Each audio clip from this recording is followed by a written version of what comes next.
Greetings, everyone,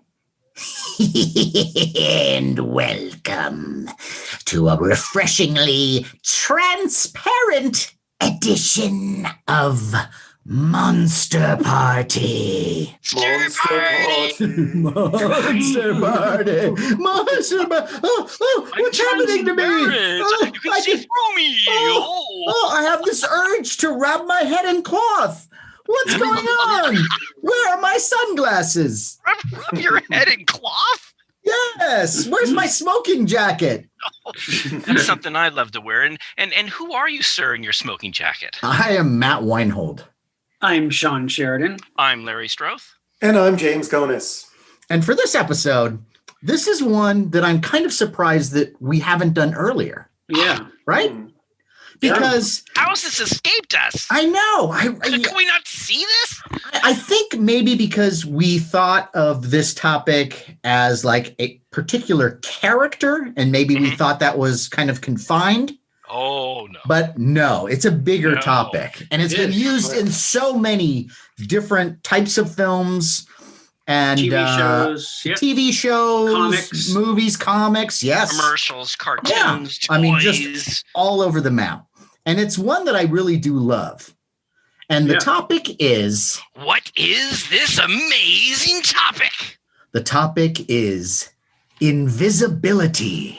Invisibility!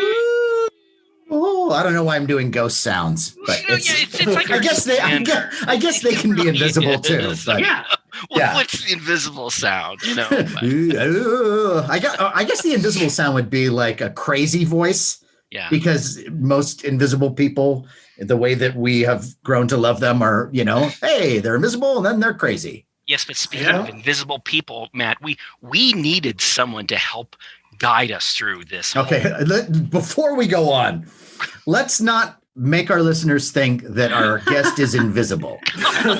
He is not, but he is a wonderful person to have guide us through this topic. Yes, and James, if you could do the honors. We are really privileged to have this gentleman on. He is the staff writer for Horror Hound magazine, where you can find his Rondo award-winning column, They Came from the Crypt. No! He's also written for Evil Speak magazine and contributed to the books Horror 101, Hidden Horror, When Animals Attack, and Strange Blood. Whoa! He's also appeared in documentaries such as Monster Madness, The Golden Age of the Horror Film, and Monster Madness, The Gothic Revival of Horror, as well as Shout Factory's Horror Hunters. Shout Factory. Wow. Love it. He has his own popular website called KITLEY's Crypt. KITLEY's Crypt. He's recently published his first book, Discover the Horror, One Man's 50-Year Quest for Monsters, Maniacs, and the Meaning of It All. Gotta get it. Cool. Nice. And most recently, he has written the cover feature of the latest issue of Horror Hound, the winter issue, which is all about the Invisible Man. What a coincidence. See what we've done? Let's welcome to Monster Party, Mr. John KITLEY. John KITLEY! Welcome. Woo! Thank you. That was a hell of an introduction. I'm like going, man, I got to meet that guy. See, John, you've done a lot of stuff. You just don't realize it. He might realize it. That could be. It feels like I've done a lot of stuff. I'm always tired, so it feels like it. Hey, can I ask you a question? Yes. Is it true that your website is the first horror website on the internet? Not the first. I think it's the one that's been around the longest. The longest. Okay. It started in October of '98. Wow. Okay. So I'm not. I know I wasn't the first because there was a bunch of them that I was following, but I think they got. They didn't last. They went on to they changed websites or they went on to something else. But okay, mine's been going since October of '98. So I haven't found any that has been. There's a guy in Canada that runs one called Gorezone. He started his like 6 months before mine. So, and he's still going. But KITLEY's Crypt Nice. That's KITLE. Well, you're a lifer like we are. Yes. You're in it. You're a hardcore because you love kid. it, and you couldn't really do anything else. Like you know, it's like I think we're going to be doing this show until all of us, or one of us maybe, is gone from this mortal coil. But it's something that you have to feed your passion, because otherwise, you go. Otherwise, you nuts go insane. Right. Yeah, exactly. Like the Invisible Man. That's right. It's exactly. You can't be invisible. You have to have an horror outlet. is our drug. Exactly. Horror Hound is a fun magazine, and I often pick it up on the newsstands. And when I saw the latest issue, this really beautiful cover of the Invisible Man, and we haven't really talked that much about it on this show, but it's worth mentioning because they've got some really fun features. They always cover toys. There's a toy news section, and whatever the cover story is, you can usually find a comprehensive history of like the products and the toys. Yeah, they go all out with the presentation. Yeah. This issue, in addition to the Invisible Man, also has fun features on Castle Films and the Mezco Silent Screamers toys. Nice. So it's definitely worth picking up. But John, your feature story on the original James Whale classic is fascinating. There's a lot of stuff I didn't know about. Yeah, very cool. I've done a few of the classic horror retrospectives for Horror Hound. They know I'm the guy to call when they want to do that. Some of them are great when you get the call. When they asked me to do The Mummy, then you realize how many really bad Mummy movies. Well, you kind of second guess that. But for the Invisible Man, kind of like The Mummy one. I mean, the first film is a classic and is just really, really well done and groundbreaking. Once you get past that, the sequels seem to falter as far as the either originality or the effects. They're fun. I like. There are certain ones I really enjoy. I mean, I think it's a Universal monster franchise that gets overlooked. I think a lot of times because there were several movies from Universal. It was a pretty robust franchise, whether or not you like all the sequels. The fact that they, from 1933 all the way to 1951 with Abbott and Costello Meet the Invisible Man, there's several movies there within the whole Universal horror echelon. And I think it's interesting what they did with that first film and the way they did the sequel. You were talking about the special effects. What I think is interesting is that the earliest film has the best special effects, which is kind of unusual. You would think that it would get better as it went along. They got cheaper. Right. Yeah. The films the budgets got smaller and smaller, so therefore they had to figure out quicker or cheaper ways. The first film, when Dracula became extremely popular, Universal was already looking for the next monster movie, and Invisible Man was one of the ones that was brought up to them by Robert Florey, the director, but they couldn't figure out how to do it. Right. So it was kept getting on the back burner until John P. Fulton, the special effects guy, figured out a way to be able to do it. Yeah. And even though with today's CGI and stuff, watching the original film and knowing the behind the scenes of what they had to go through, it's incredible. Yeah, right. This is from 1933. Yeah, you try to picture yourself, in a 1933 audience watching that movie and seeing these effects. Mind blowing. I mean, it's like what? And I can. You're right. It's like to me, it's invisibility is such a compelling idea cinematically. It's like to be able to do that. It's one thing, of course, H.G. Wells' book, but then to realize it on the screen is pretty incredible. And if you could give us just kind of a basic idea of how they achieved some of those effects and made them work so well. Well, when they filmed the scene with Claude Rains and Gloria Stewart sitting there, when he was in full costume, they just filmed the scene like a normal shot. But when he is going to take off his costume or his makeup, he wasn't there. They would film the scene with everybody else, like in the beginning with in the inn. Yeah. Then they would cover the entire set in black velvet.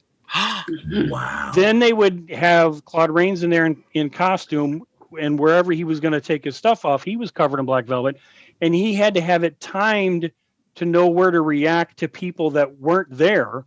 Right. Incredible. And then they would combine the film to make them play together. So you're talking about timing. You're talking about Claude Rains having to act to stuff he can't really see, to people that aren't there. Right. And to me, the most impressive shot, there's a scene where he's taking his bandages off while looking in a mirror. Yes. Yes. Yeah. So that was 4 shots because they had to film Claude Rains, then they had to film the room, then they had to film Claude Rains's reflection, and then they had to film the room's reflection in the mirror. Way. And put all those 4 together. It's amazing. And so you watch this and you're going, you take away the film and you take away the story and everything else, and you just sit there and watch and go, somebody figured this out almost 90 years ago right. and kept trying to do it and had to have it timed perfectly. Right. It's amazing. It's really, it really amazing. is. Growing up in the 60s and 70s, as I got older, I watched more and more modern films, but I would always go back to that film, and it was still, I mean, I understood kind of the nuts and bolts of what they did, but to have it be so seamless and and then lighting that they would have to do, I'm sure, when it came to lighting Claude Rains, but not having any reflections off the black velvet, even just a little bit of something. Right, and that's one thing that you notice in the later Invisible Man films. You notice a little bit of little rough edges. Invisible Agent, it's all over the place. Yeah, although ironically, that's a great movie. That's my favorite Universal sequel to the Invisible Man. I do like it. There's a little too much. There's a little too much comedy in that one, I have to say. A little bit, but I just love the idea of the cast is great, and I love the idea of like an invisible patriotic, agent during the war. Like, I mean, I think that's great. That could have been a fun series, I think, if they would have pursued that. But that's another thing that there were some little iffy parts there. Yeah, but the one thing I will really give the Invisible Man series is that the Universal series was that the one thing that you got with those movies is that they did take some chances. It wasn't just a continuation always, or it wasn't just retelling the same story over. Right. After they did the first sequel, they kind of broke out of the mold a little bit. Well, they did because I like the idea that Claude Rains, it's your classic kind of going mad, kind of mad scientist with a tragic end.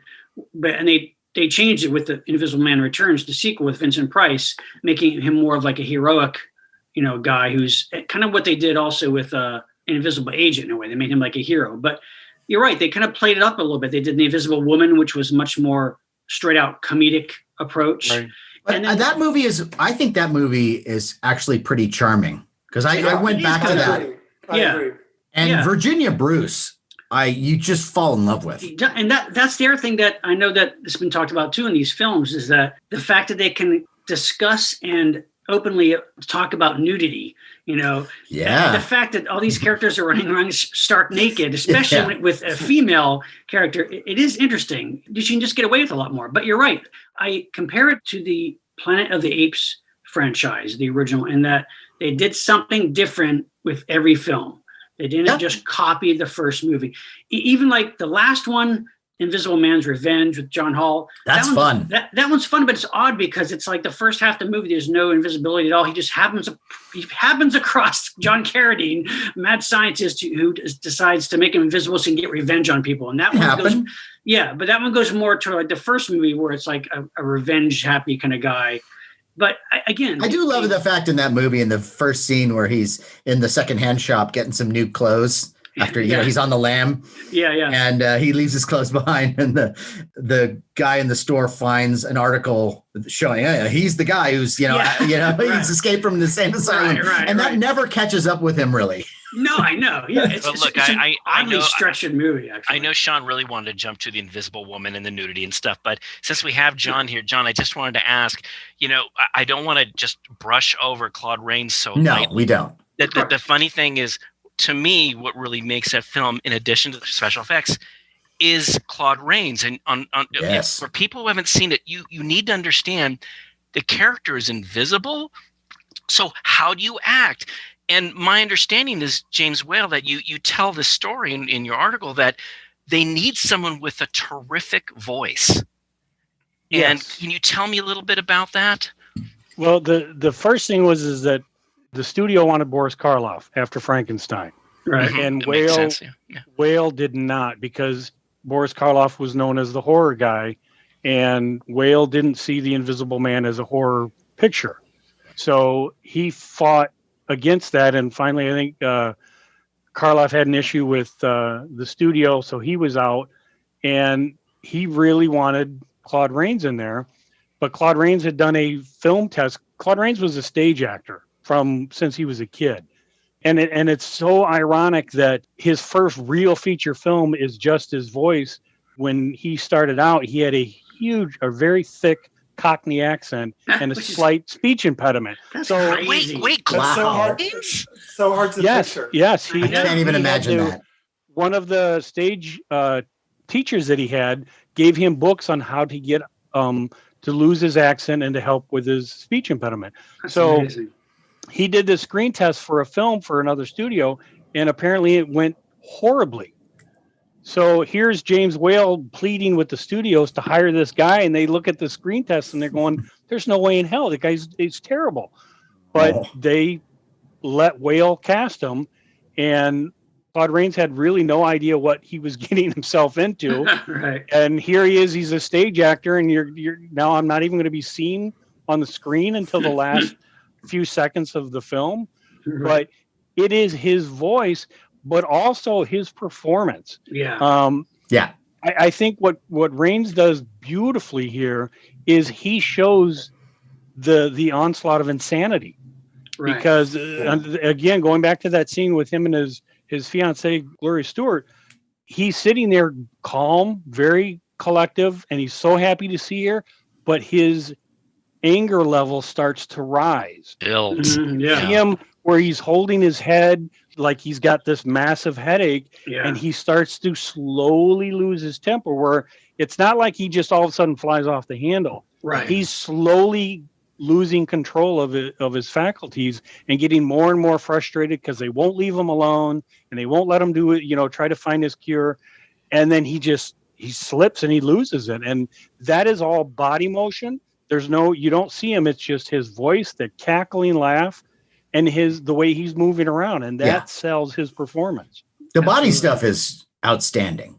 Mm-hmm. And it's really so wonderful to watch. I think it would have been hilarious, though, if his first day on set, if his line was, "Oi!"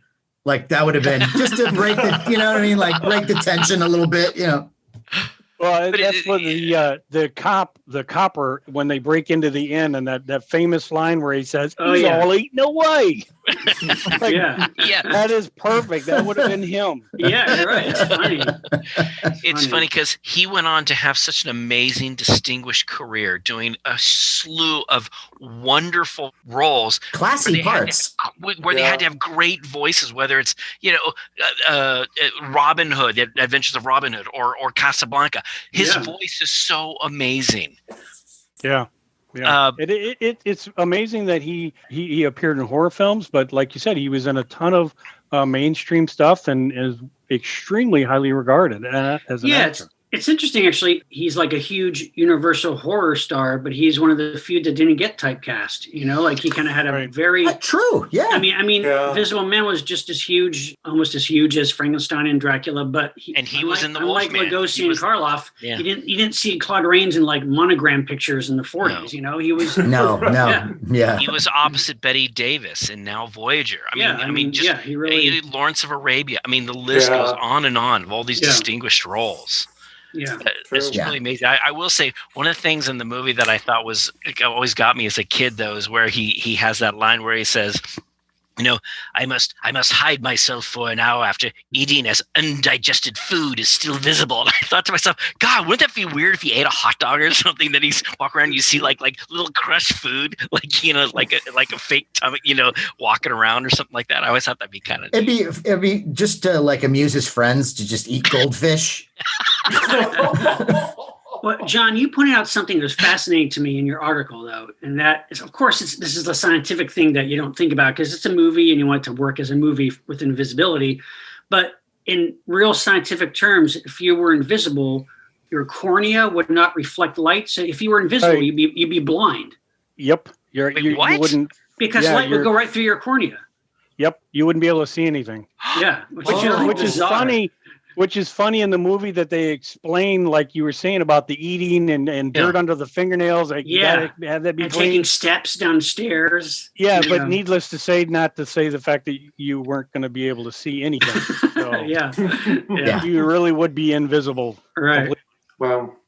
Another thing that you spend a certain amount of time in the article pointing out is the accomplishment of John Fulton and the career he ended up having. Yes. Which I really had no idea. I mean if he had just created the invisibility effect for Universal, that would have been enough. But he went on to do, all kinds of stuff. He parted the Red Sea. It wasn't Moses. It was him. That's right. That's pretty amazing. That is his dad was also in the business. His father was also an effects guy, right? Yep, and told him not to get into the business. His dad was a matte painter, and they actually competed for Oscars, and his dad won an Oscar for, I don't remember the film, but it was one of the ones that his film was up for, and his father won, and then years later, he won another one. I think Fulton ended up winning like 3 Oscars. Wow. Now, John, correct me if I'm wrong here.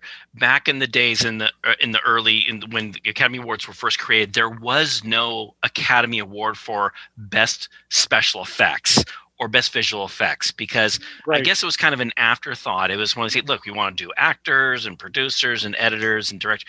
And this came later because effects being created, started to get grander and grander. But they didn't want to call it special effects. They called it special visual effects. And it wasn't made a standard regular award until I think in the 80s, right? Right. Well, and this is the funny thing is they didn't want the audience to think that it wasn't real. Right. They didn't want people to go in and go, it's all fake. It's all. That's why stuntmen never get awards. Stuntmen are never credited. Sure. Stand-ins are never credited. Makeup artists for the longest time, or until actually Chaney, but Hollywood would have wanted to keep that fake image real, right? Because they were afraid that audience would go, I'm not going to go see Flash Gordon. People aren't going to believe that's, they're going to know that's not real if we tell them how we do the special effects. I think they already knew. It's kind of when there was smoke coming out of the thing. But keeping that magic kind of exactly. I can understand that. A lot of times the PR departments didn't let people know that certain stars were married. So or gay. Right. Yeah, absolutely. Hey, there are a lot of rumors out there. Okay, can't be true. So let's just. I think at some point they did special awards for some of the effects stuff. And then I think it got to the point where they really needed to highlight these people that are creating effects. And because even back in the makeup days, you had these guys that were inventing makeups. They weren't learning from anybody. They were literally inventing chemicals to be used in the process. And they never got credit. But just like stop motion or later CGI or even like motion capture, like to me, like in the 30s to create that effect, that invisibility effect, which they milked, for all the sequels and, and in other later films, not just Universal movies, just that really was a groundbreaking idea. Yes. Yeah. And that's why I think it took that long to convince the studios that it was going to work. Right. You mentioned that sitting in the theater in 1933 and you see a guy walking without a head. Holy crap. Yeah. That first film, it's still impressive to this day. I can visualize an audience full of Uno O'Connors just screaming. But unfortunately, that is the one thing that I don't agree with Whale on is his constant casting of her. The camp aspect. I'm with you, John. Camp aspect. I like her. Thrills. I do like her too. And John, I grew up with her. But John, she's my first crush. Now, for listeners who don't know who she is, can you explain who she is?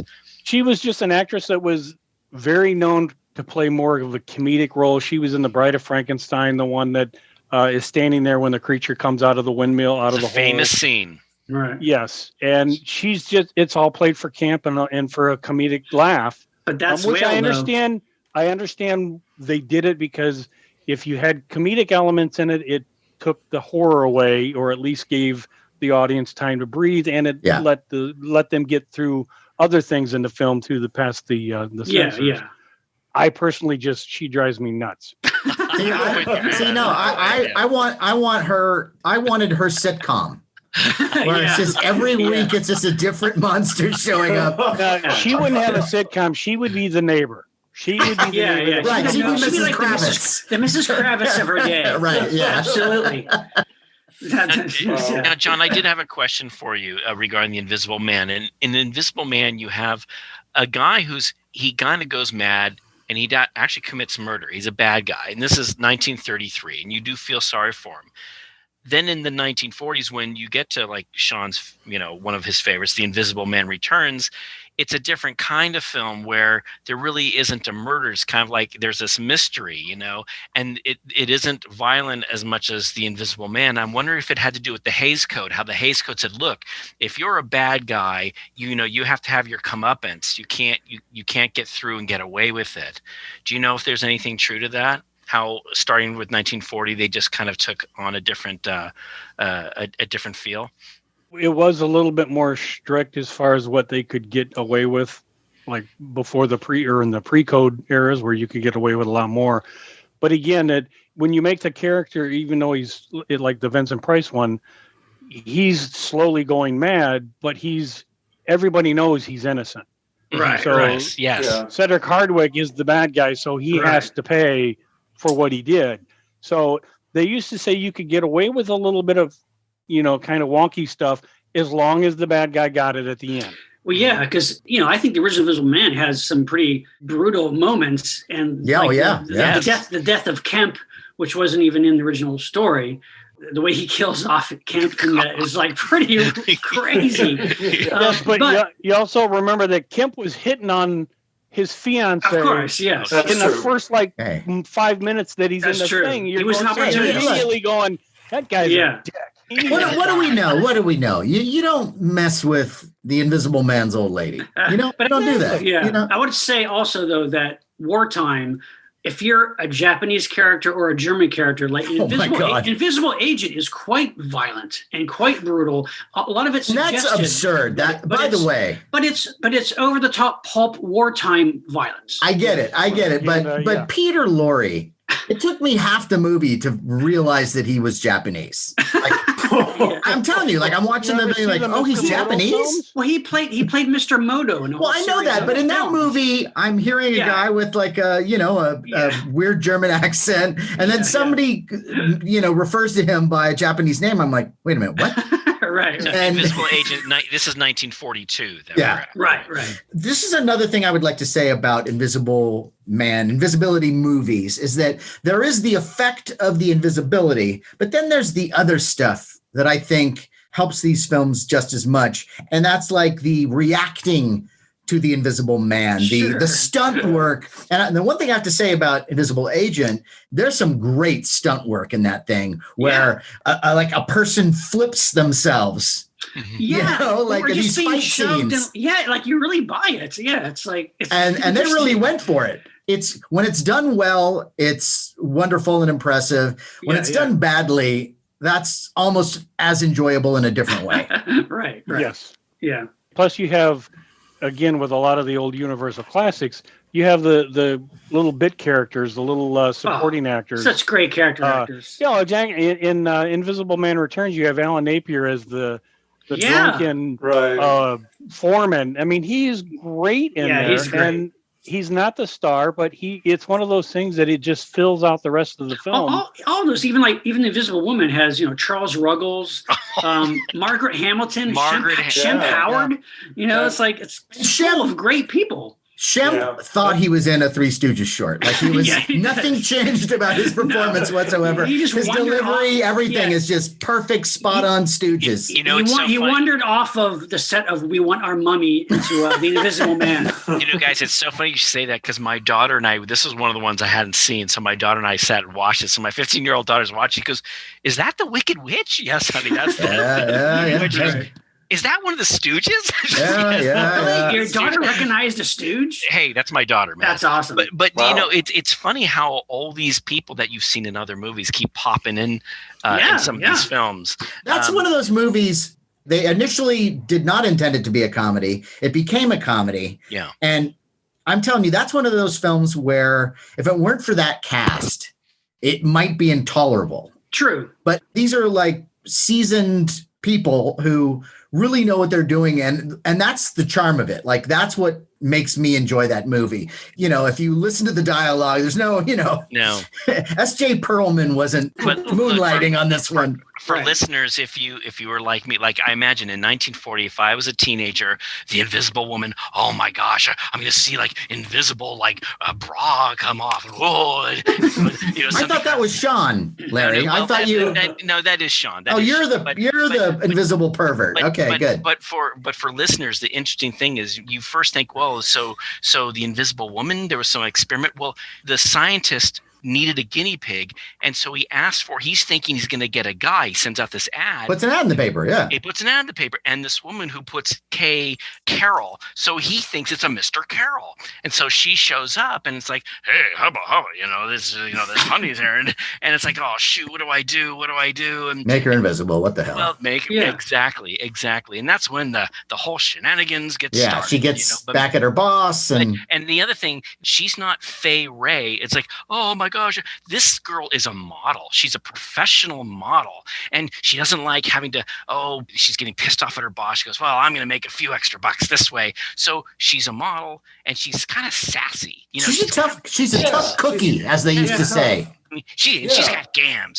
She's got gams. Yes, she does have gams as well. Yeah, she's got spunk, Larry. Yeah. She's got spunk. Yeah.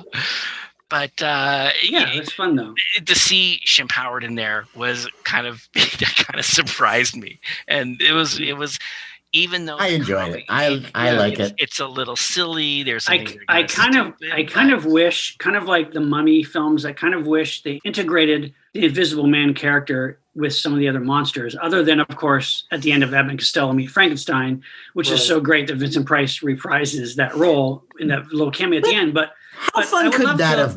How fun it would have been great. They would think of great ideas. What? So you got the Wolfman just running around, and then there's the Invisible Man just like kicking him in his ass and then running away. The Wolfman fighting the Invisible Man would be great.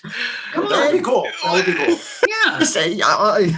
It'd be like the Wolfman fighting a pair of sunglasses. Wait, John, can I ask John? How about the Invisible Man is injected with the serum, and then the Wolfman is the Invisible Wolfman. Yeah. Oh, hey. You could have done all kinds of cool stuff. The Wolfman would be the only one that could find the Invisible Man because he could smell him. There you go. There you go. You're writing the script already. I like it. But see, John, the Invisible Man, it's not like he doesn't have any superpower. It's not like Matt. If I inject, he has insanity. That's kind of a superpower. Being transparent is the superpower. Yes, but Sean, if I were to inject you and you're like, hey, you, Mr. 98-pound dude, if I injected you, yeah, you're invisible. Woo! But it's like, Sean, if I bumped into you, I'd push you into a wall or something. You need some kind of superpower to Hey, Sean's been pushed into a wall before. He can handle it. If I was invisible, I would know where to go and where not to go, and I would cause chaos and destruction. That's all I'm saying. Well, to jump ahead to an invisible character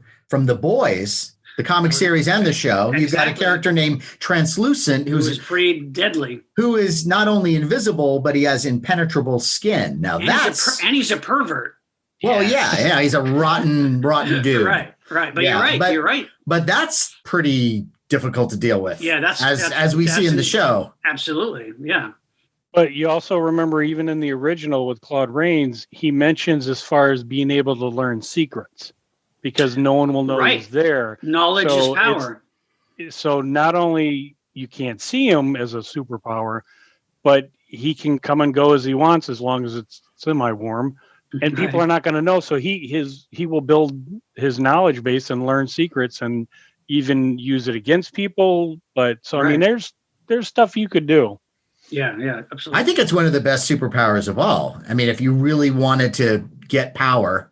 That whole being naked, that would get old real quick. But if they could just invent invisible clothes. look, Matt. Well, they do. Correct me if I'm wrong. You don't like. Well, yeah, they cold, do. What's you up? You don't like being really cold, do you? Well, but if I knew that it was for a purpose and it was something that it was going to help me to, let's just say I'm an evil genius and I want to use it to get power, I would deal with the cold, or I'd pick a warm day to go on my mission.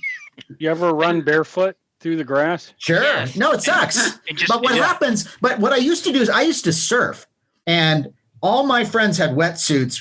I mean, I bought a wetsuit because this is the Bay Area now. This is like San Francisco. So really cold water. That is cold water. That is some cold water. And so they'd all go and they told me to buy a wetsuit. The one thing they didn't tell me that I didn't even think about was the booties, the little booties of it. Right. And so I would go into this water and it'd be really cold. But what would happen is that your feet would then just get numb. Now, the bad part of that is that, you knock your foot up against a sharp rock and it's bleeding and you have no idea. Right. But if I knew that, like, okay, all I got to do is just go through this and I'm going to get some information that's going to make me rich or powerful, I might go for it. The only thing I would be worried about is the effects of cold giving myself away, like heavy breathing or shivering. Right. True. That could be trouble. Right. Well, your little dangling boys down there would just suck up. And no, they'd never come back. They would scream as they went back inside me. Imagine two howling hairy orbs saying, "We're out of here." Your breath would show if it was too cold too. I think anybody with invisibility would probably they would like migrate to Florida. They go south because that's the only place they could survive and thrive. Basically. Right. No, I would only any place with central heating. That's where I'm going to break in. Right. But it was interesting what we say about Invisible Suit, because jump to 2020, that's exactly what they did with the new Invisible Man film, which was a completely covered invisible suit, which was a cool idea. I enjoyed that movie. I enjoyed it. I thought it was a lot of fun. 2020, directed by Lee Whannell. And this is stars Elizabeth Moss, who did The Handmaid's Tale and Mad Men. And to me, what I loved about it is we all know the Invisible Man is, you get an injection. And I mean, there's so many of these Invisible Man things where you get an injection and then you're made invisible. This, Sean's right. It's a suit and it's highly technological. And what was cool about this film is where Elizabeth Moss, she finds out, she learns that, my ex-boyfriend died, and so you're going to get this. He was abusive, terribly abusive. He was this abusive guy, and then it's like these things start to happen to her, and she believes that, oh my God, no, he's still around, and people think you must be going nuts. And this is that whole thing where, whether your wife or your girlfriend, honey, you don't know what you're talking about. You're hearing. How often have you said that, Larry? I don't think you've ever said that ever. Whoa. I'm just saying it had that great quality there where it's like people were doubting her, where she'd make a claim about something. Well, what they managed to do really well was to make the Invisible Man a scary, foreboding presence. And he was like a ghost, because they very smartly didn't show him before he became invisible. He's like this literal phantom that kills, and that was really effective. There are some logic leaps that you got to kind of just go with. But that being said, I thought it was a pretty fun ride. I don't know if that's one I'd want to see again necessarily, but I did enjoy it. I enjoy it. I mean, look what they've been destroying the Universal Horror legacy. They finally made it. No, that's a success. I would say that's a success. It was just a good movie. Period. Yeah. It's like, I don't want to see that crossed over with anything, though. Here's the problem I had with the new movie. Okay, go for it. Here we go. I could have a better suspension of disbelief that someone invented a liquid that you could drink and make you invisible than a guy that could make a suit that makes you completely invisible standing right next to somebody. Really? If he had a shimmer like the Predator, right, I would buy that because it seems more realistic. The other problem I had, I love the fact that one of the things that the other Visible Man series would do is, like we mentioned in the beginning, they really didn't have a story. They just had the gimmick. Well, in the 2020 version, they had a really good story. Yeah, true. If it wasn't called the Invisible Man, I think it would have been better. But it's kind of like not the original American Godzilla, but the second one. You have a movie called Godzilla, and he's in it 10 minutes. Yeah. Well, so you have a movie called The Invisible Man, and it's really not about the Invisible Man. Yeah. It's about this abusive relationship and this poor woman that goes through it. So, I mean, that's I thought it was really well done, and it had a really good story, but there was just so many things in there that I'm like, I don't know. I don't buy it. That's fair. Well, I had a major problem with it too, and it's pretty much the same problem I had with Hollow Man, Paul Verhoeven. Oh well, wait! You didn't like Hollow Man? No. I actually did up until a point. I did not like Hollow Man. See, Hollow Man has not a single redeeming character in it. There's nobody to like. There's nobody to. But there's a but. My issue with both of those movies are: look, dude, you figured out invisibility. Okay, you can do whatever the hell you want anywhere in the world. You're obsessed with one woman, and I understand that, especially in the newer film, far more than in Hollow Man. They try to paint a picture of what this relationship was like and how this guy is so fixated on Elizabeth Moss. Right. But I didn't buy it. As I'm thinking, dude, what do you got against Elizabeth Moss? Wait, where's the hate come from? Look, she's not your type. That's fine. Okay. No, I'm just saying. It's like, there's you pretty much, you're invisible, dude. Pick up a little Claude Rains potion there. You got the world at your fingertips. Go somewhere else. But she left him. Yeah, and he couldn't handle that. I handle it. It's not about her. It's about what she represents. Yeah. Rebellion. Same thing in Hollow Man. Elizabeth Shue left Kevin Bacon, and he couldn't deal with it. But it's like the problem is that, like, Kevin Bacon, unlike the new Invisible Man, they spend all this time with Kevin Bacon's character, who's such an unlikable asshole. Yes. And then he just becomes a more unlikable asshole when he's invisible. It's just, and again, if there was a supporting character that you cared about, the special effects were great, of course. Yes. But the movie just leaves a bad taste in your mouth. Like, it's just like, ugh. For listeners, Hollow Man, this is from 2000. It was directed by Paul Verhoeven, who known for his feel-good movies. No. But Sean just made it's the Showgirls of invisibility movies. Okay. But look, it's like, Sean made a comment about the effects are cool. The neat thing about it is in 2000, still computer graphics were still evolving, and what's cool about the film that I liked was when you see the Invisible Man from 33, the way he morphs he comes visible. You see the little muscles and then the skull and then the tissue. You really see it in Hollow Man. And Larry, though, have you seen it recently though? Because I'm wondering now if you see it 20 years later, if the effects hold up as well. They hold up. Okay, I do like the mask he wears. That's see, the two things that I liked was, and it's not just the Kevin Bacon. There's also a gorilla that gets made invisible and has to come back, and how you see like the veins and the muscles and the rib cage, and that's really, the movie I wanted. Cool. Invisible really gorilla. Cool. And then and then the other thing is like what Sean said is it's like, well, so how can we see you? Well, we'll put this latex thing on you so we can you can have like a facial mask kind of a thing. And these were two things that we haven't seen. Right. And so you're right, Sean. Yes, Sean. The characters are not the most likable, and there's I just think it's a bad movie. James Brolin is in it though. Josh Brolin. Did he write it? Josh Brolin. No. One of the first thing he does is finds a completely stranger woman and rapes her. Like, it's not. Yeah, there's no. What's great about the most recent Invisible Man is that it's like the thing that makes you get connected immediately to like a John Wick movie. Is there's that element of there's this thing coming after you. You have to outsmart it. How do you fight something like that? Now, towards the end, what she does, I don't want to give it away. Don't give it away. But look, I went with it. I was like, okay, that's fine. But I wish that could have been done a little bit better. It was great the way it was. No. And that's getting back to, wait a minute, this is my opinion now. You're entitled. This goes back to the suit idea, John, that you were talking about. The climax of that film is like, as you were saying, it probably would have been much better if she found a potion, Yeah. Yeah. Well, then figuring that whole thing out. Oh, sure. The funny with the technology, though, getting back to the invisibility being a superpower, if you have the technology to make a suit to make you invisible, I'm pretty sure you have technology to make thermal glasses.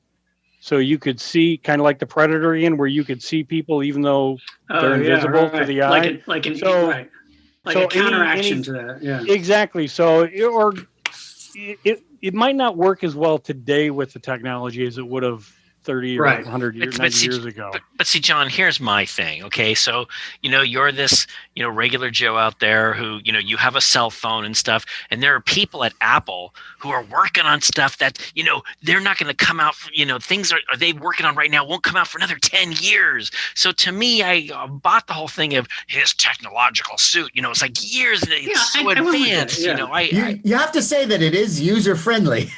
Yes. Now, have you guys seen a Canadian movie from 2016 called The Unseen?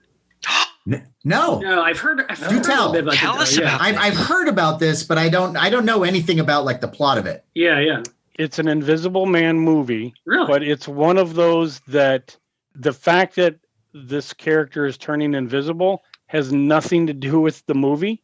It's something that's happening to him. Oh wow, like a weird existential thing.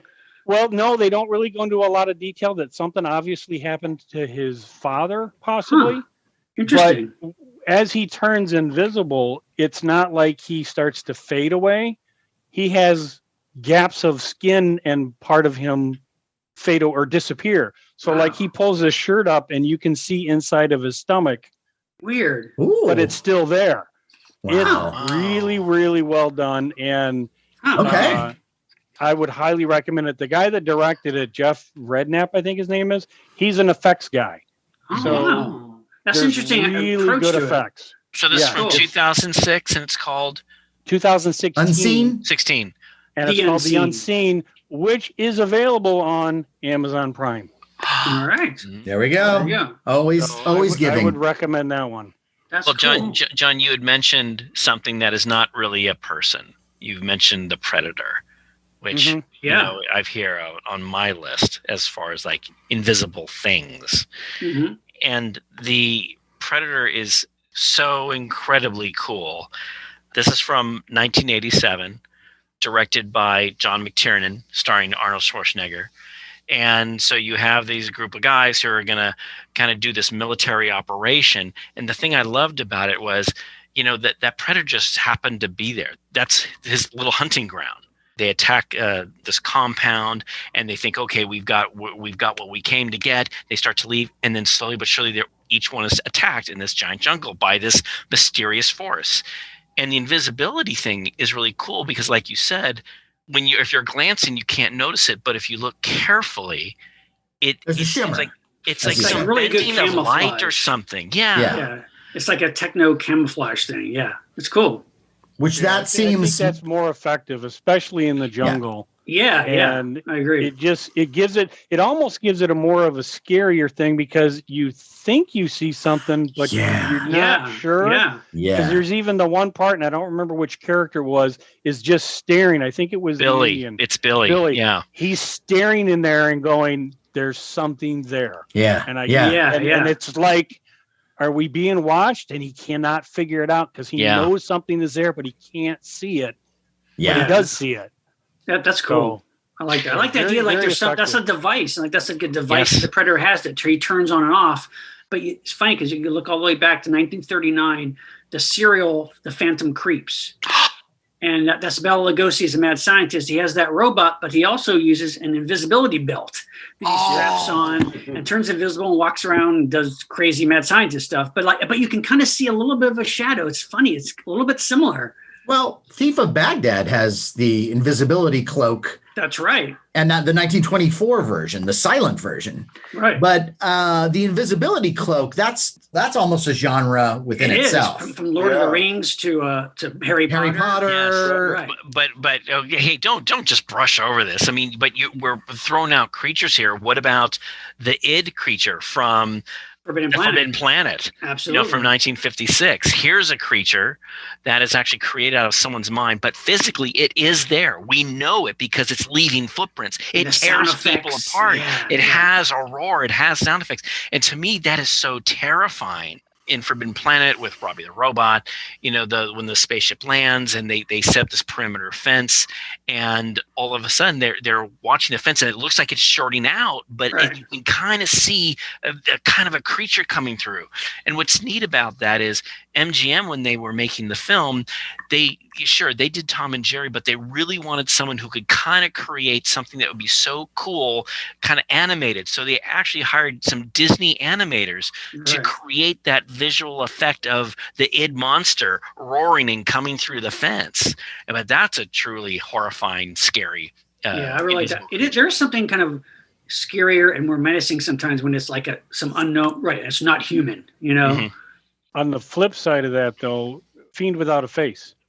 Yes. That's right. Yeah. The first scene where the brain creatures are, you see them. That. Yeah. And then I finally get to watch the movie and they're invisible most of the first part of the movie. I'm going, this sucks. I don't see anything. Where's the creatures? But those sound effects of those things are really effective. Again, I seen these brain creatures. Where the hell are they? And you have to wait till the very end. But when you get them, they are worth the wait, though. Yeah, they're worth the wait. Those effects are way ahead of their time, I think, for the 50s. But also, well, I don't know if you would like this movie then, John. But there's another movie which I really find effective, though, in its own way. This is a low budget movie from 1966. Matt, I know you know about this film. It's called Sound of Horror. Oh, with Ingrid Pitt. Yeah, actually, Ingrid Pitt's one of her first films. Oh, yeah. And this was like, it's a Spanish film supposed to take place in Greece. And like these guys are digging for treasure in this cave.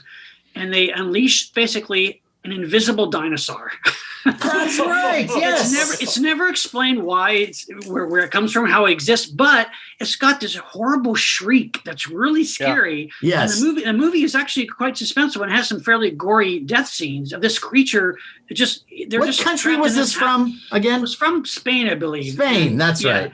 And it's effective though. You get like kind of the silhouette of it reflects in the light at the end, but it's like that's a weird one. Creature. It's worth checking out. It's available in like really cheap public domain DVDs. I wish that somebody would find that. I saw it when I saw it. I think it might have been YouTube. It might be on Amazon Prime too. But No, it's worth seeing. And like I saw, it was a late night. I thought it was like kind of interesting. 70s. Yeah, it's not bad. I don't know. It's worth Sound of Horror. The only invisible dinosaur movie you'll probably ever see. This is the sound of horror. It's the Hello, Citizen dinosaur. Dinosaur movies. It's the what? It's the Citizen Kane of invisible dinosaur movies. It is. I'm telling you. If you watched one invisible dinosaur movie this year. Right. Now, if we're going to go from dinosaurs to children, there's The Invisible Boy from 1957. Yeah. This is directed by Herman Hoffman. Now, the weird thing about the film to me is, so the film is called The Invisible Boy. So we're thinking, hey, the whole theme is going to be invisible. Well, here's this brilliant little kid who's played by Richard Eyre. His father's this brilliant scientist who creates this ultimate computer. And, he always tries to get his dad's attention. His dad's like, I'm working on this computer. So the kid builds Robbie the Robot, okay? And you think, hey, doesn't this robot kind of be interesting? And Dad's like, whatever. And so the kid kind of does invisibility as kind of a side thing. And it's not the main central thing in the film. But the thing that always bugged me, and I've mentioned this on another show, is when he's invisible, he's kind of jumping around, he's laughing, and his dad gets upset. And the dad's trying to run around the room and grabs him, gets a hold of him, and then he starts to spank him as the kid's invisible. And look, the 50s, it's a different time, everyone was spanking kids then. But the movie's neat in this because Robbie the Robot kind of does something to the big master brain computer, which is kind of cool. But it's called Invisible Boy, but it's not the main focus of the film. Right. Well, now, James, I'm surprised you haven't already brought up all the Japanese Invisible Man films. I was going to, the very first, I want to say that even before Godzilla, the very first Japanese sci-fi film was from 1949 from Daiei Studio called The Invisible Man Appears with effects by... Well, that wouldn't make him invisible. It's the Invisible Man. The effects were by E.G. Tsuburaya. And Daae did another one 12 years later called The Invisible Man versus the Human Fly. That one I really enjoy. That one's fun. That one's fun. And have you seen that, John? I have not. I've heard of it, but then with that title, it's like, okay, I need to find that. I think you would enjoy it. I think you would like it. It's bonkers. I mean, the human fly actually is a human fly. Yeah, I mean, you get what you pay for. That's awesome. It's you guys like Al Hedison. He's the tiny little human guy who can fly. He's a guy who shrinks down to be an assassin. Right. And that's how he commits murders. Yeah, it's based on a true story here. It's based on true story, yes. These films were finally released by Arrow Video, but they were very hard to find for a long time. Yeah, they're coming out in Blu-ray in March, actually, as a double feature. I think I want that set. Yeah, absolutely. And then the same year of Godzilla, Toho released The Invisible Avenger, also known as The Invisible Man, and Haruo Nakajima portrayed the Invisible Man. The first one. There's two separate Invisible Men in that movie. Really? The first one is a guy he's an invisible man who gets hit by a car. But he's the second one, from what I understand. I thought he was the first one because the second one is the clown. Right. Okay. Then he's the first one. Yeah, and he gets caught, and he leaves a suicide note saying, "It sucks to be invisible. Goodbye, cruel world." And then there's another Invisible Man, and this guy he's a clown, and he always has his clown makeup on. And that's how you get around the whole invisibility thing. Now, just like I think it was Invisible Agent as well, that they don't explain why you could see his teeth, because I would think putting makeup on your teeth. Tough, you know. Right. But that one's fun. I mean, most of those movies, the Japanese ones, except for I would say the Human Fly one is pretty fantastic, but the other two films are more like crime dramas. Right. So that Invisible Man one, the one with Hiro Nakajima, you don't get to see that much invisibility, but there are a lot of great Japanese female dancing cabaret numbers. So if you like that, which is maybe another topic in and of itself. Right. Those turn up in a lot of these Invisible Man Japanese films for some reason. All these cabaret scenes. Yeah, we got 30 minutes to kill. Yeah, the gangsters and the thieves. You see that in other. But I have to say though, it's not integral to the story, but I do enjoy it when that stuff happens. Let's take a break from the story and get a number. It's also vintage, sort of post-war. It's got this kind of style, and it's sexy. And there was a series actually of Japanese pink films, sort of softcore porn films. All about Larry, leave the room. What? Wait, what? From the late 70s into the early 80s, there was a series of several of them, which is all about spying on women in the locker room. You mean they involve invisibility? Yes. Really? That's the Wow. Yeah, Tomei Ningen. And then Toho did another Invisible, Ishiro Honda directed in 1960. It wasn't strictly The Invisible Man, it was called A Human Vapor. It was about a man who was able to turn into vapor, right? Turn into vapor. Not quite invisible, but he doesn't look like it's riding the line, but right. We'll accept it. But for some reason, the Japanese have been fascinated with the Tomei Ningen, the Invisible Man. Yeah. Interesting. How about some of the comedy ones? Well, Matt, how about Memoirs of an Invisible Man? There you go. That one's interesting. I've never seen that. Is that any good? It's more of a tragedy than a comedy. It's not good. It's not okay. It's not. You know what's funny? It's like that's what John Carpenter says. By the way, that is not funny. No, what's the date on this? I read about that movie, and it was 1992. The book was huge. The book wasn't even published yet. Yeah. The book wasn't even published yet, and they bought the rights. There was a bidding war. There's all these studios wanted this book. Really? Chevy Chase was obsessed with making this movie. He wanted it as a vanity project for him, but it went through like this long development hell because Chevy Chase did not want to do Clark Griswold as Invisible. He wanted to do a more serious kind of adventure fantasy movie. That went through rewrite after rewrite. Studios, Richard Donner was attached at one point, like all these different people. William Goldman wrote a draft. Are you kidding? That's right, yeah. And apparently, finally Carpenter got attached to it. It was the most money Carpenter ever had, but I guess it was really difficult working with he hated Chevy Chase. It. Chevy Chase. And the fun thing is, though, but even aside from all that, what does not work for me at all, and I understand why they did it. It was an interesting choice. They decided to portray Chevy Chase's invisibility sometimes from his point of view, in that you see him. It's like as if he was a ghost, that we can see him, but others can't. Yeah, it's like Ghost. You're kidding. But they would sometimes then cut to where he is invisible from the other character's point of view. It does not work.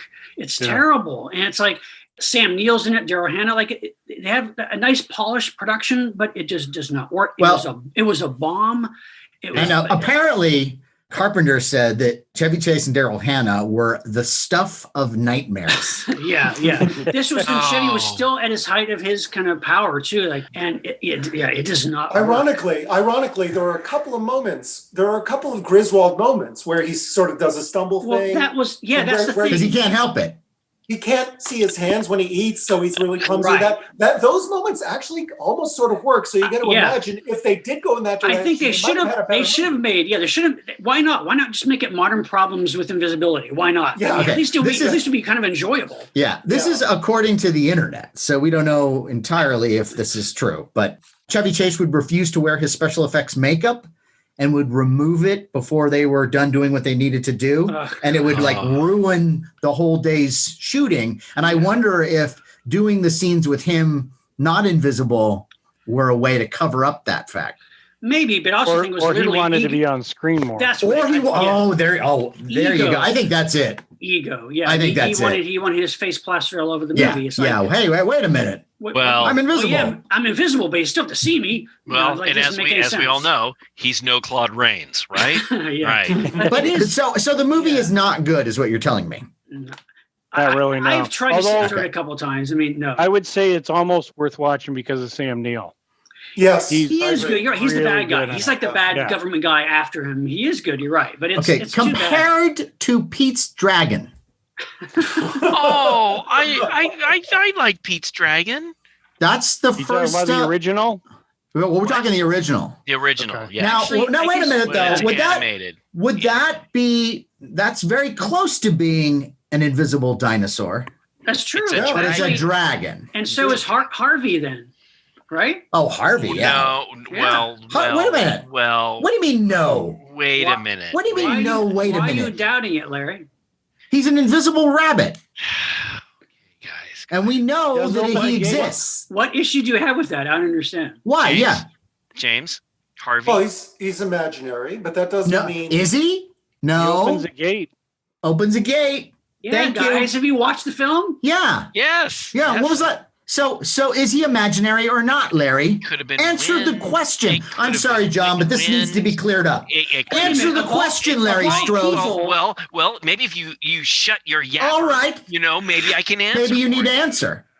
I was going to say maybe it was the wind. Larry, I thought you would. What are you, James Randi? Come on. I thought you would want to believe in the fantasy, though, Larry. Why would you go? It's the new leaf, Sean. The new leaf. Now he's a cold hard cynic. Okay. How could you not believe Jimmy Stewart? Yeah. Yes. Yeah. Well, I guess there's no angels either, huh? John, it just set me straight. I never thought I would get an argument about that movie. Yeah, that's weird. Of all movies. Well, okay. Matt, you have to mention Now You See Him, Now You Don't. Oh my God. Right. Well, right. I think we got to all be on board with this, right? The Dexter Riley movies were some of my favorites. And, I know I say this a lot, but it is true. I have this movie on 16 millimeter. That's awesome. And are you a fan of those? The Dexter Riley films? I don't know. I don't think I know those. Yeah, the Kurt Russell teenage 70s Disney. Okay. So they did Computer Wore Tennis Shoes. And then this, I believe, was the second one. Yes, I remember seeing those when I was a kid. Yeah. And that's pretty much what I remember. Yeah. And they're innocent. They're super fun. You know what they should do, guys? They should make a new Dexter Riley movie today with an older Kurt Russell. Old Dexter Riley. Wouldn't that be awesome? If they could get as many, if only they could somehow resurrect Joe Flynn. Yeah, and Jim Backus. And Cesar Romero. Yeah, totally. I know. CGI them. But there's some cool stuff in that movie, in Now You See Him, Now You Don't, where Dexter Riley has made this chemical that if you dip yourself in it, it will make you invisible. And he finds out that it works by he puts his glasses in a bowl of this stuff, and he thinks that it's like acidic, like it's just eating it away, but then he taps it. That's a nice little scene done with some sound effects. But I was like, hey, I'm already in your world now. Keep going. Yeah. I love those movies, and I think it's almost like a TV show. They always exist in the same universe. Right. It's always broad humor, but charming.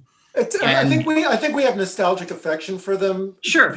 Let's be honest; they're not good movies. I mean, and now you see. I disagree with you. They're not a good like kids movie for its audience. Okay. I think it's at the time. You are so jaded. No. Look, you put a kid in front of Now You See Him, Now You Don't. Now I think the kid's going to tune out. Kid's not gonna. He's gonna look at his phone. They don't. They spend 20 minutes on a golf game that Joe Flynn has to win apparently, and where Dexter. Back in the day, I thought it was. I was like, boy. But they were hijinks. They were hijinks. And it's like, oh, that golf ball made a turn. Ooh, how did that happen? It's like time after time. All I'm saying. Do you like those soundtracks though? The music in those movies. Well, the computer with tennis shoes is probably the best of the lot. Yeah, you think so? That has a great soundtrack. Yeah, it's all of the time and of the piece. Sure. I'm nostalgic for them. I love them. Now this is off invisibility, but the strongest man in the world. Right. I always forget if it's strongest man in the world or strongest man on Earth. Strongest man in the world. Yeah. Strongest man in the world. Yeah. And that's a funny movie. I love when the dog when Dexter Riley's dog eats the cereal that has the strength formula on it, and then smoke comes out his nose. He bashes down the door, and the little dog chases the Doberman down the street. Are we dead inside? I do like that film. Good. I like that film. It's genius. But look, you mentioned Dexter Riley, who's like, teenager with a little high. Kurt Russell, played by Kurt Russell. Yes, exactly. But young Kurt Russell. Yes, it's a young Kurt Russell. But what if you're a younger kid, about 11 years old, and you get given a gift of invisibility? And I'm talking about the book that was later made into the films, the whole Harry Potter universe. Harry Potter and the Philosopher's Stone, which is also the Sorcerer's Stone. So for people who don't know, Harry Potter's this little kid who his parents were mysteriously murdered, and he's given to his aunt and uncle, and he doesn't know why. He knows his parents were killed, and the aunt and uncle don't like him. They keep him under their stairs, and he's there. He's, oh my God, what a miserable life. At 11 years old, this big giant or half giant shows up, and he gives him a letter saying, do you realize you're a wizard and you're going to go? Are we really going to explain the Harry Potter series? Well, for people who don't know, just give me a break, John. Just bear with me. Oh, come, will you? Well, maybe if you let me talk. See, John, this happens all the time. If you're just tuning in, yes. Yes, if you're just tuning in. Anyway, what Harry learns is he gets these gifts that were given to him by the giant friend. They were from his mom and dad. And one of them is the Cloak of Invisibility. So imagine it's like a giant bed sheet that you could put over yourself and you could be invisible. Now we've talked about stuff that's a potion or a suit, but here it's a giant sheet. And yes, it makes you invisible. You could just put it around your body and hey, your head's there, or you could put it over yourself. And really, unlike in the Predator where you can kind of see shimmer, there really is no shimmer. You are really invisible underneath the sheet. It's only like maybe really experienced wizards who know exactly what to look for to distinguish, to find invisibility. But what we learn, and when he first gets it, we think, oh, is this kind of a common thing? No, it's a special thing. But we learn as the movies go on just how special and how unique and how powerful this invisibility cloak is. It turns out to be one of the 3 Deathly Hallows, which is something you need that can prevent you from dying. And it's really cool. He uses it throughout the whole film, kind of gets in some mischief, wearing that invisibility cloak, But I think they're kind of burying the lead. Like they should just advertise it as the stops you from dying cloak. Well, yeah, really. Well, we'll save that for our Harry Potter episode. But John, you know that the invisibility cloak from Harry Potter. I've never seen any of the films. Welcome aboard, my friend. Oh, that's a little too much. Not really in the horror genre for me. So I understand. I understand, John. Well, that's great, John. Thanks, but it is a great. But you're right, though. It is a very unique invisibility gadget or device. Well, and the One Ring, which to me is the better franchise, Lord of the Rings. Mm-hmm. And you've got a ring that makes you invisible. Right. Now, I have seen those. That's it. Oh, well, maybe I should have. Tried and true classic. Instead. There we go. Well, I do have a question because you guys, we've not mentioned one particular movie that the Invisible Man was in, which is ironically really close to the name of your podcast. Of course. Yeah. At Monster Party. That's right. I love that incarnation of the Invisible Man with the fez hat. You're talking the and the strong British accent. Yes. And, I love that. I wish they made a little figure of that, like on, with clear, so you could have just a fez floating. Yeah. That would be cool. But James, what can you tell us about Mad Monster Party? Alan Swift, who did the voice, trying to do this sort of broad, deep Claude Rains. Pretty good. It's also pretty good. A little Sidney Greenstreet too. No, that's true. Yeah, I would. Yeah. Yeah. But yeah, it's great. But it's not bad. It's not bad. And then so they did that one, but then they also did a traditionally animated film that was a follow-up called Mad Monsters. Right. In 72. And that one's pretty fun as well. It's not in the same boat because I love the stop motion animation. I mean, that's just breathtaking. But this one has some funny lines. And that's one that kind of gets swept away sometimes because people don't remember that. And in that one, the Invisible Man, Claude is his name, has an invisible wife, Nagatha. The writer has some issues. That's fine. And his invisible son, Ghoul, and Ghoul's invisible dog, Goblin. That's right. So I think that might be the first Invisible family. Yeah, where's the spin-off series of that? Invisible Family. The Invisibles. In television, there's been several interesting incarnations. But I know that I've never seen it, but I know in the 50s there was a UK TV series of the Invisible Man. I think based on loosely the novel, right? Right, on the novel.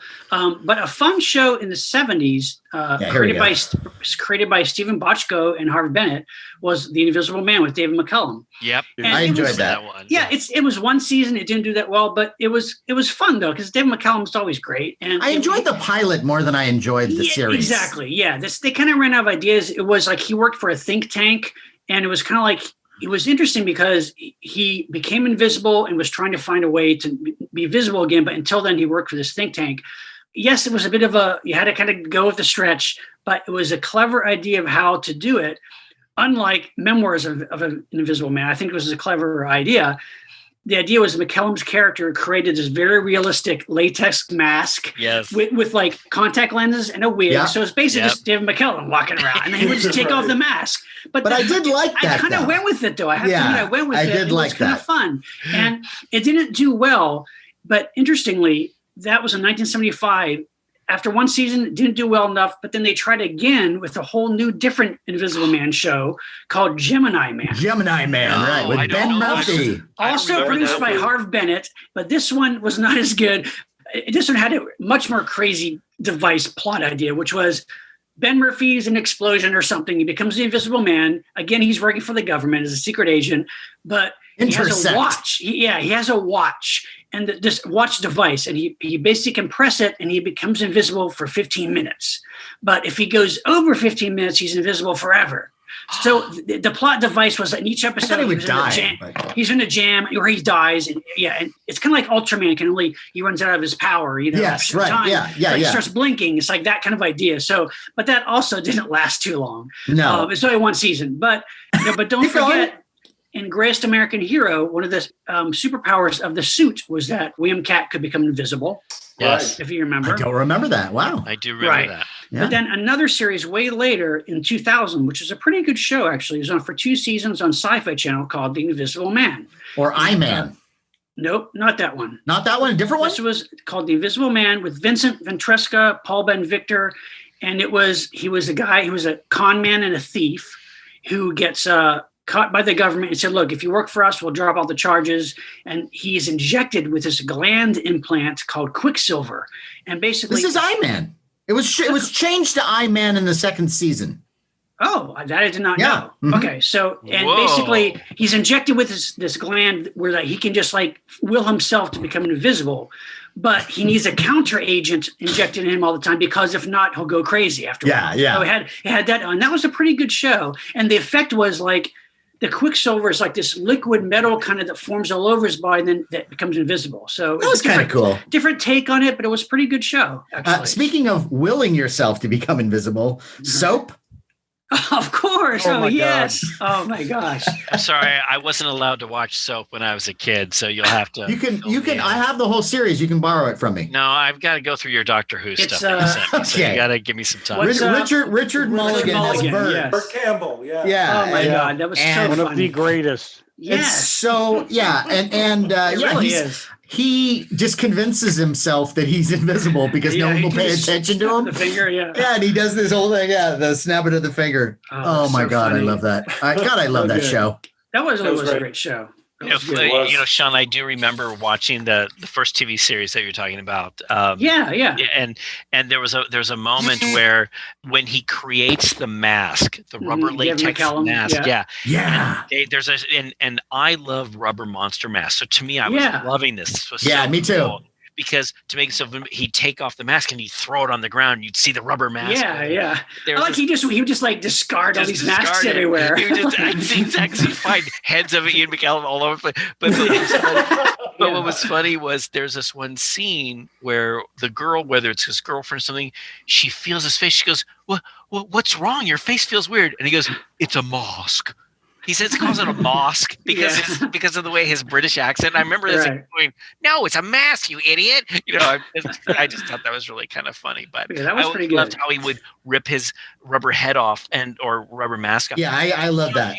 Do you remember? Did Don Post ever make that rubber mask? I don't think so. I don't remember. I don't remember. But you're right. It has a Mission Impossible kind of vibe to it. Yes, it does. Taking off the mask is kind of cool. Hey, guys. Theme music by Henry Mancini. Yeah, it's a good theme music, actually. Yeah. You can get that series on Blu-rays. It's fun. How about The Shadow? Right. Because The Shadow, right? But The Shadow, what I loved about that is that it's another way to explain the invisibility. Right. Are we talking about the radio show, or you're talking about the radio show? And then they use all of the incarnations. Yeah, but in the original radio show, he can become invisible and it's like the old thing of like somebody has to have kind of a weak mind. So he's able to cloud their mind into making it so they don't see him, which I think is clever. Yeah, you can't do it in a crowd, but you're up close and personal and, better than turning off the lights. Like a Jedi mind trick. Yeah. But I always thought that was a clever way to get around the formula and, taking an injection. Yeah, although I remember in the movie version with Alec Baldwin, which wasn't very good, but they took it too far, though, because there was a sequence where an entire building was somehow invisible in the middle of the city. I remember. It's like the bad guy was hiding out, like just in the middle of the city, an entire building. Somehow he was powerful enough to convince everybody that there was nothing there. Yeah, that's... Like, what? Yeah, I don't know about that. No. But, yeah. The thing I liked about John, your article in Horror Hound is, in addition to this great article, you also had pictures of Invisible Man toys. And it's so funny. It's like there's Frankenstein, Dracula. Well, what's the Invisible Man toy like? Well, there have been quite a few, actually. Yeah. And the ones I love, I mean, Hasbro came out with one. This is back in 1998. And it was in a tube. What I didn't like is his suit. It was basically like a black suit with a tie, and he had, the white bandages and just regular like black sunglasses. A little sloppy. Yes, Matt, it was sloppy. But then in 1999, Sideshow Collectibles did an absolutely perfect version of the Claude Rains Invisible Man figure. I love it. One of my favorite figures. His pose too. He's like his pose. He's got this the great cigarette. And the beautiful thing is, in addition to having the perfect look with a little base and stuff, he came with an interchangeable see-through head that looked like Claude Rains. It's like, how cool is that? And the 12-inch version of that is just as spectacular, but in a different way. It came out a couple of years later, and what they did was, I forget how many they made, maybe about 2,000, but they also made an exclusive. It's like, ooh. And they would do this from time to time, and what they did is they would have a few, like some bandages, some loose bandages. That really? Oh, I didn't know that. So there is. So Sideshow does have an exclusive Invisible Man 12-inch figure out there. They are kind of pricey now. But they are some of the best. And don't forget, it's maybe not quite as nice, but I love the effort. The recent Mego figure of just a clear head. Yes, he's just like in a regular outfit, but come on, I think it's fun. Hey, remember Sean, that? I'm with you. I'm with you because look, it's inexpensive. It fits with all of my other Mego figures, with my 8 figures, my Star Trek figures, and my monsters, and I love that guy. Yeah. Do you guys remember the Invisible Dog novelty thing? Yeah, remember that? Remember that? It was like the leash was stiff. Right. And then you had like the little dog harness on the end, and you'd walk around like, see, I'm walking my invisible dog. Isn't this hilarious? John, where's my chattering teeth? John, do you have any of these Invisible Man toys? I have the recent Funko Pop one, which I hate those figures. The reaction. Me too. These are Star Wars size, Yeah, but I have probably a dozen of them because it's like, those things are stupid. Oh crap, they got that one. I know. Sometimes they're the only figure of a certain character too. Yeah, exactly. Right. Yeah, and I tried to when Sideshow first started out and they had the little big heads. Yes. I started picking those up, and then I think I got the Lon Chaney, the London After Midnight one.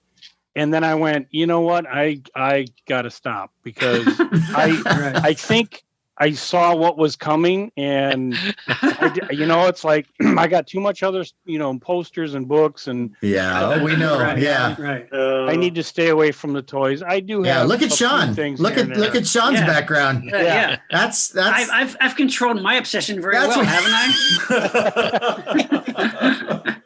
That's what can happen. The thing about a collector, which you guys all know, you can look at anything in your collection and bring back memories. Of course. When you bought it, everything with it. So I mean, it's it generally does make me happy. I like it. Me too. Me too. John, I have to say, you must have seen. I hope so. Have you seen? Which I think is a pitch perfect parody of the original Invisible Man. From 1987, the segment in Amazon Women on the Moon. Yeah. Have you seen this? Yes. This was so good. Amazon Women on the Moon was kind of like a Kentucky Fried Movie type of like hodgepodge of skits and parodies of movies and TV shows. This particular segment was directed by Carl Gottlieb. It was called Son of the Invisible Man with Ed Begley Jr. And it's literally, it looks like they used the Universal sets. They're in the pub. It's black and white, beautifully done. The music, the credits is perfect. It's like a little mini movie segment. Yeah. And the conceit is that, it's like kind of Kemp or whatever, that kind of character coming to see Ed Begley Jr.'s character who's invisible. And Ed Begley's all wrapped up. And he's like, yes, Kemp, I'm invisible. Can you believe it? Let me show you. And he takes off this bandage and he's not invisible. So the idea is that he thinks he's invisible. So he goes, listen, I have some fun. So he strips completely naked and goes down to the pub. Everybody's all busy. They're playing darts and everybody's drinking. And you're like, ooh, look at me. And people are playing checkers on the bar. He's like, look, I'm going to move these checker pieces. Ooh, they're moving all by themselves. Like, the idea is that all the people in this pub know he does this like every day. So he's like, great. Look at that. There must be a ghost around here. The checkers are moving. Oh my God, it's so funny. Yeah, it's really well, but kind of like Young Frankenstein is done just like an old. It looks like a Universal horror. It's great. Now, so funny. Now, Sean, that's the insanity part, but not the invisibility part. yeah, it's right. Well, that's funny, but it's not as funny as Mr. Super Invisible, starring Dean Jones. Oh my God! Oh my God! I haven't seen that since a little. Was that Disney or was that Disney wannabes? No, that was Italian. Okay, right. Yeah, like, and I think he might be the only American in the cast. Right. Yeah. And kind of like the Bang Bang Kid. Yeah. Tom Bosley. From what I read, it's the first film of the KITLEY company. KITLEY Records? Yeah. Are you serious? I like to see all of their output. I don't think you do. That might have been it. Yeah, probably. So Yeah, look, I think that might have been it. Yeah. This movie was invisible at the box office. No, I like Dean Jones. He did a lot of fun, films during the. But Matt, I take you've seen this and you're saying that I saw it, 27 years ago. Now I'm really curious to see it now. Actually, I think I saw it at one of those kiddie matinee things. Probably, yeah, right. Yeah. Here's one you don't always hear about: The Amazing Transparent Man. It's on my list. I love that movie. I do too. I don't know why. I love it. I do too. It's a cheap 1960. Kind of tawdry. Yeah, mad scientist wants to rule the world by creating invisible beings. So he blackmails an ex-con into working for him to steal radium from places so he can use to build his army of invisible men. Right. Yeah. Of course. Perfect plan. And so the con man's kind of like an anti-hero. He's like the bad guy, but he's being used by the scientist. And he's actually finds out that he's got radiation poison. It's ridiculous, but Edgar G. Ulmer directed it. It's fun. It's a really fun one. I like it. I have the one sheet of that. And that one's, I think, different in that he just he's invisible, but with his clothes, they turn everything invisible. Yes. So, So he doesn't have to run around naked, which is nice. But yeah, that's a fun one. Yeah. One that's not very good was, and surprisingly, I don't know how many 3D invisible movies there are. Oh. But there was one in 1983 called The Man Who Wasn't There. Yeah. Starring Steve Guttenberg. Infamous. Lisa Langlois was the female lead. We had her on our podcast. That's right, we did. Yes. It was a very not funny comedy, very crude, bad comedy about Steven Guttenberg is kind of a government bureaucrat who drinks a potion, becomes invisible, and got a bunch of spies are after him. But it's pretty bad. There's a lot of relatively big names. I guess they're bigger now. Jeffrey Tambor. William Forsythe. Yeah. Miguel Ferrer. I mean, it's a pretty good cast, but one of the things that bothers me about that movie is that Lisa Langlois, she told the story about how they kind of tricked her into doing nudity. Really inappropriate nudity, and it's an R-rated movie, and really raunchy and racist humor, and it's just not very good. And it's weird because it's in 3D. They don't really take advantage of the 3D invisibility. Much. Yeah. Well, she also told a story about the scene they filmed in a zoo at night where there was a lion or a tiger advancing on it, and there was no stunt person, and she was nude. Yeah, crazy and stuff. She was in serious jeopardy. It's crazy. Horrible. Yeah. And it's just a weird. I don't think it did well when it came out, but that's a weird one. But you think though, if done right, you could do some good 3D stuff because you have things floating in the air that the Invisible Man's holding, not a good one. No. So to round this thing out, do you guys got some other ones you want to just throw out there? Want to do a lightning round? We could do a lightning round. Yeah, John, are there any ones that you have seen that not many people know about, or ones you want to see? Other than the Unseen one, I haven't seen too many because I don't know. I still go back to the original, the Universal ones, because even though the effects can be dated, they're still fun to watch, and the characters and the actors. Yep. I think you get spoiled with the modern day stuff. You get spoiled with all the CGI. Yeah. The effects have lost their charm. So you have to have a really good story and something going on to make it to at least keep my attention. Right. Yeah. Absolutely. Which is why I really like the Unseen, because it's the effects are different. This guy's partially invisible at times. I don't want to say it's graphic, but it's like you guys were saying before, as far as you see the veins and everything, you see half of his head, the back of his head is gone, and all you've seen is his face and a little bit of hair. Wow, so it's really, really well done. That's cool. Sounds great. All right, so I have just a couple more titles I want to throw out. Some of these are good, some of these are bad, some I've never seen. But one, Matt, I know you like. It's a little different, but it's Invisible Aliens, and that would be from Invisible Invaders. Oh, my God. I love that. I love that movie. That's on my list. Yeah, John Agar, John Carradine, Robert Hutton. It's like invisible aliens kind of take possession of dead bodies. Yes, they do. And in a lot of ways, there's a lot of scenes and just a general kind of style at times that makes it feel like it's a precursor to Night of the Living Dead. Very much. Yeah, very much so. I would also like to throw out a strange one called The Astral Factor, 1978. Oh, Also known as The Invisible Strangler. This is a weird, talk about tawdry, just drive-in movie about some prisoner who's in jail, and he reads up on the supernatural. He finds a way to kind of become invisible and kind of project himself, but he is invisible presence, and he goes after all the women that convicted him in the trial. And Robert Foxworth is like the detective after the guy. But you have Sue Lyon, Stephanie Powers, Elkie Summer, Leslie Parrish, all these really attractive big actresses in this really cheap kind of sleazy movie. So that's a weird one. I've seen that one.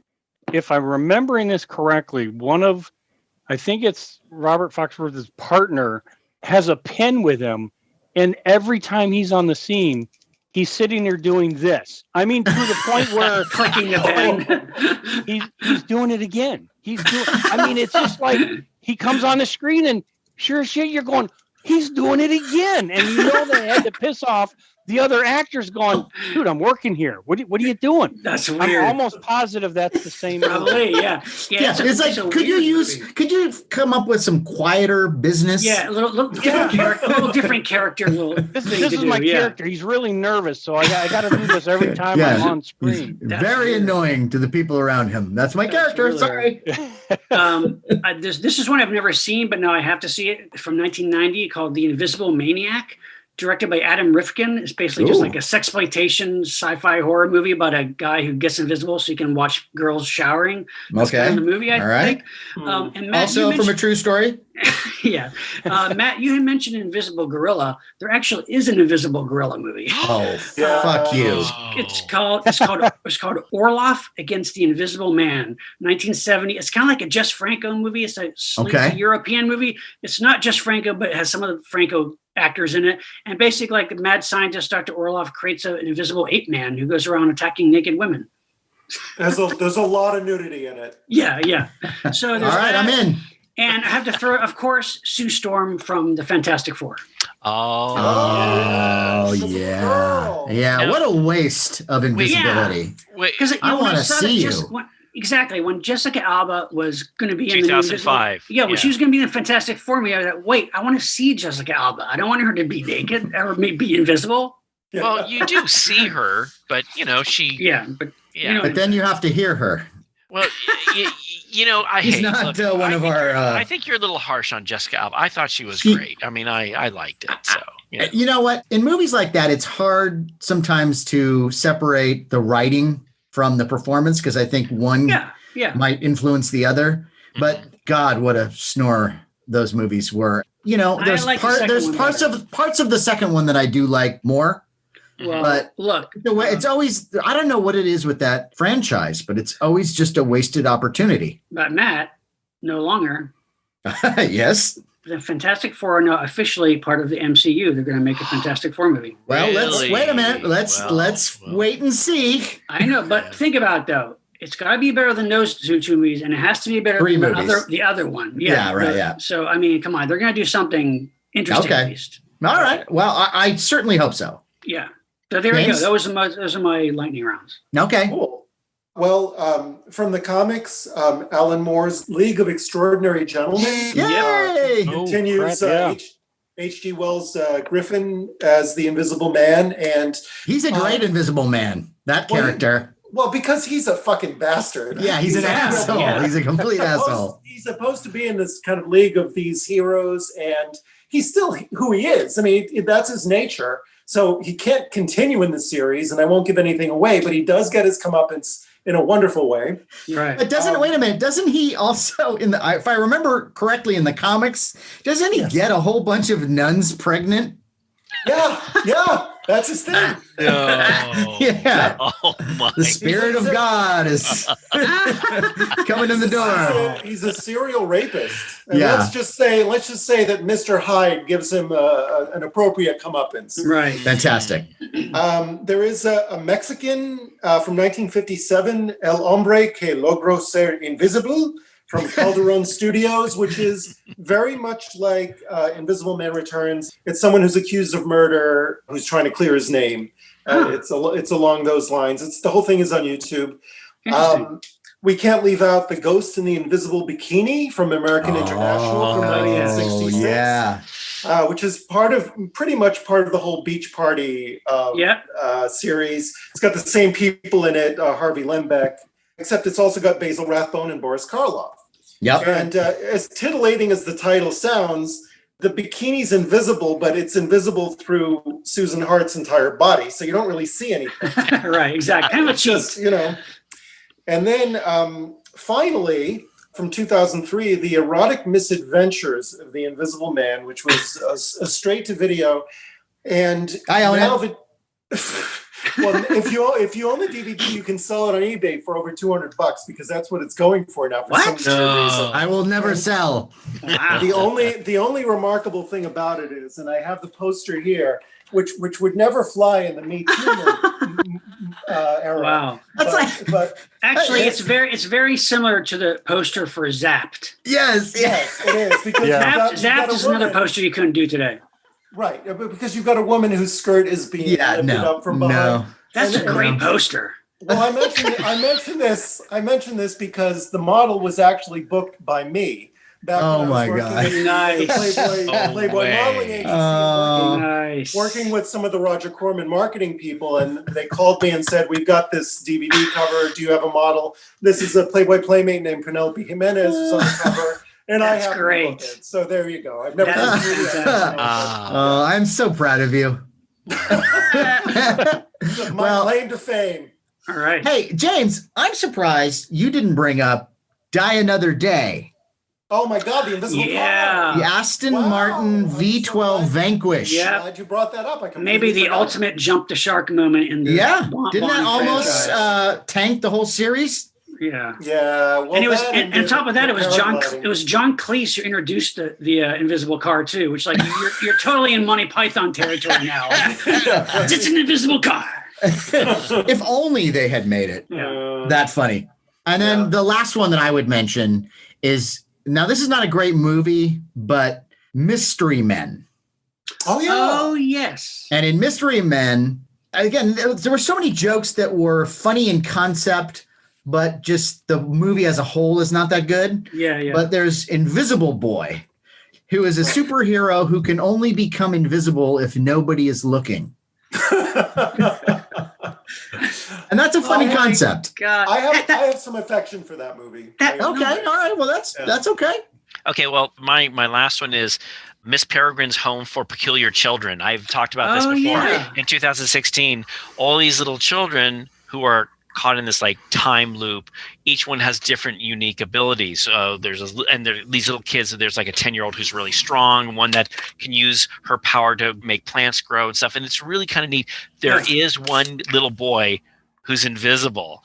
And what's great is, he wears like the little 1940s outfits, he's walking around, but there's a moment when the main character realizes that the little invisible boy's with him, and he goes, "Dude, are you naked?" And the kid goes, "Yeah, it's pretty cold." And it's kind of cute. But he obviously he uses his invisibility by taking his clothes off and causing mischief. But that's the last little invisible. And he's a boy. He's a little boy. Yeah, that's disgusting. And I will say this. As far as like invisibility in my own life, I do have a quick little story. All right. So you were invisible once. No, it's not quite like that. We always dreamt about being invisible when we were kids, but that's not where this is going. In 7th grade, I'll never forget, our teacher, Mr. Pruitt, gave us an assignment. We had to draw out a little comic strip of the book we were reading, The Prince and the Pauper. Well, I forgot. And so I get to school, and the first thing in the morning, Mr. Pruitt says, "Okay, each of you are going to come up and you're going to show your little scroll of the comic that you had to draw." And I'm like, shit, I forgot to do it. And I didn't even think of doing it right in class. There are 26 kids in the class. Each kid goes up. I could take time. I'd take a pencil. These kids can't draw that well. So I didn't think about it. And I was like, number 7. He goes, Larry. And I go, oh, I don't have it. He goes, and he marks something down. Goes to the next kid, Danny. And I remember Danny's last name, but I'm not going to say it here. He goes, Danny.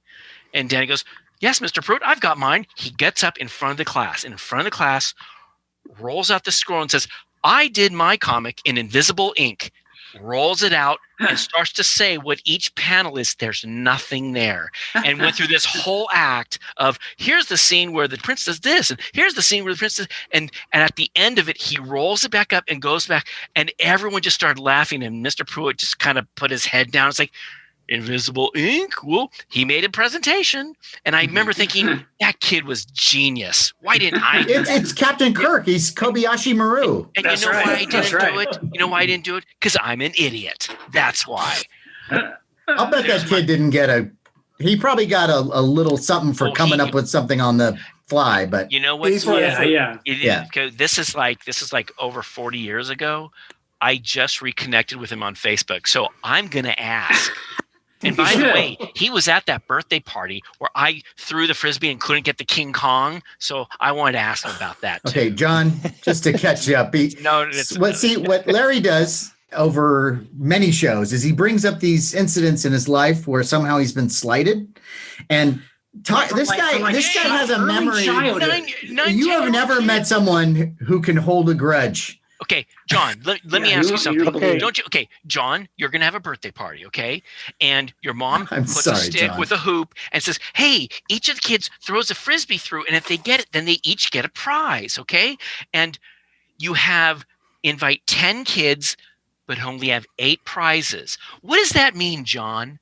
That means 2 kids who were invited to the frickin' birthday are not going to get prizes. It's a life lesson. It's a life lesson. You know, there's got to be some the fittest. John, yes. What, John? I was one of those kids that didn't get the damn Frisbee through the hoop. But guess what, John? I've been looking for that damn King Kong, and I found it, mint in package, and it's mine. It's mine now. So isn't your life great now? He sure taught them. Think about it. All the things going on in the world in your life. You got that fucking King Kong thing now, man. You can die a happy man, man. I'm telling you. I will agree with holding the grudge because I can vividly remember being at a movie memorabilia show, looking through poster boxes, and a guy pulling a poster in front of me. It was a Shockwaves poster. Love that movie. Right out of the box in front of me, and then buys it, and I'm standing there in shock, going, "I was fucking looking through this." And it took me years to find another poster because that was one of that I had been looking for. Yeah, and it's just one of those things where you're going, I cannot believe you just did that. So yeah. I hold that grudge. And if I see him to this day, have you ever seen him? Have you seen him since then? Okay. No. Larry, I'll give you one though that was very similar. Years and years ago, I was in this toy store, this collectible store in Culver City that was right next to me called Time Travelers. It was this great vintage toy store, like rows and rows of cabinets of vintage toys. And I went in and I went right to the booth that had the Japanese monster toys. It was the first time I saw a vinyl toy of the flying Hedorah, right? That flying Hedorah figure. Oh my gosh, this is awesome. I was like, okay, let me just look real quick somewhere else. I literally went like 2 minutes somewhere else, came back, and the guy was going up to the counter and buying it. Some other guy just came across it. And killed me, but I did eventually find it. But it was like, it was right there. Yes. So I know that's like. But are you still angry about it right now? Of course not. Well, because you found another one. You found your Shockwaves poster, right? Eventually, yes. Yeah. Was it a one sheet? Yeah.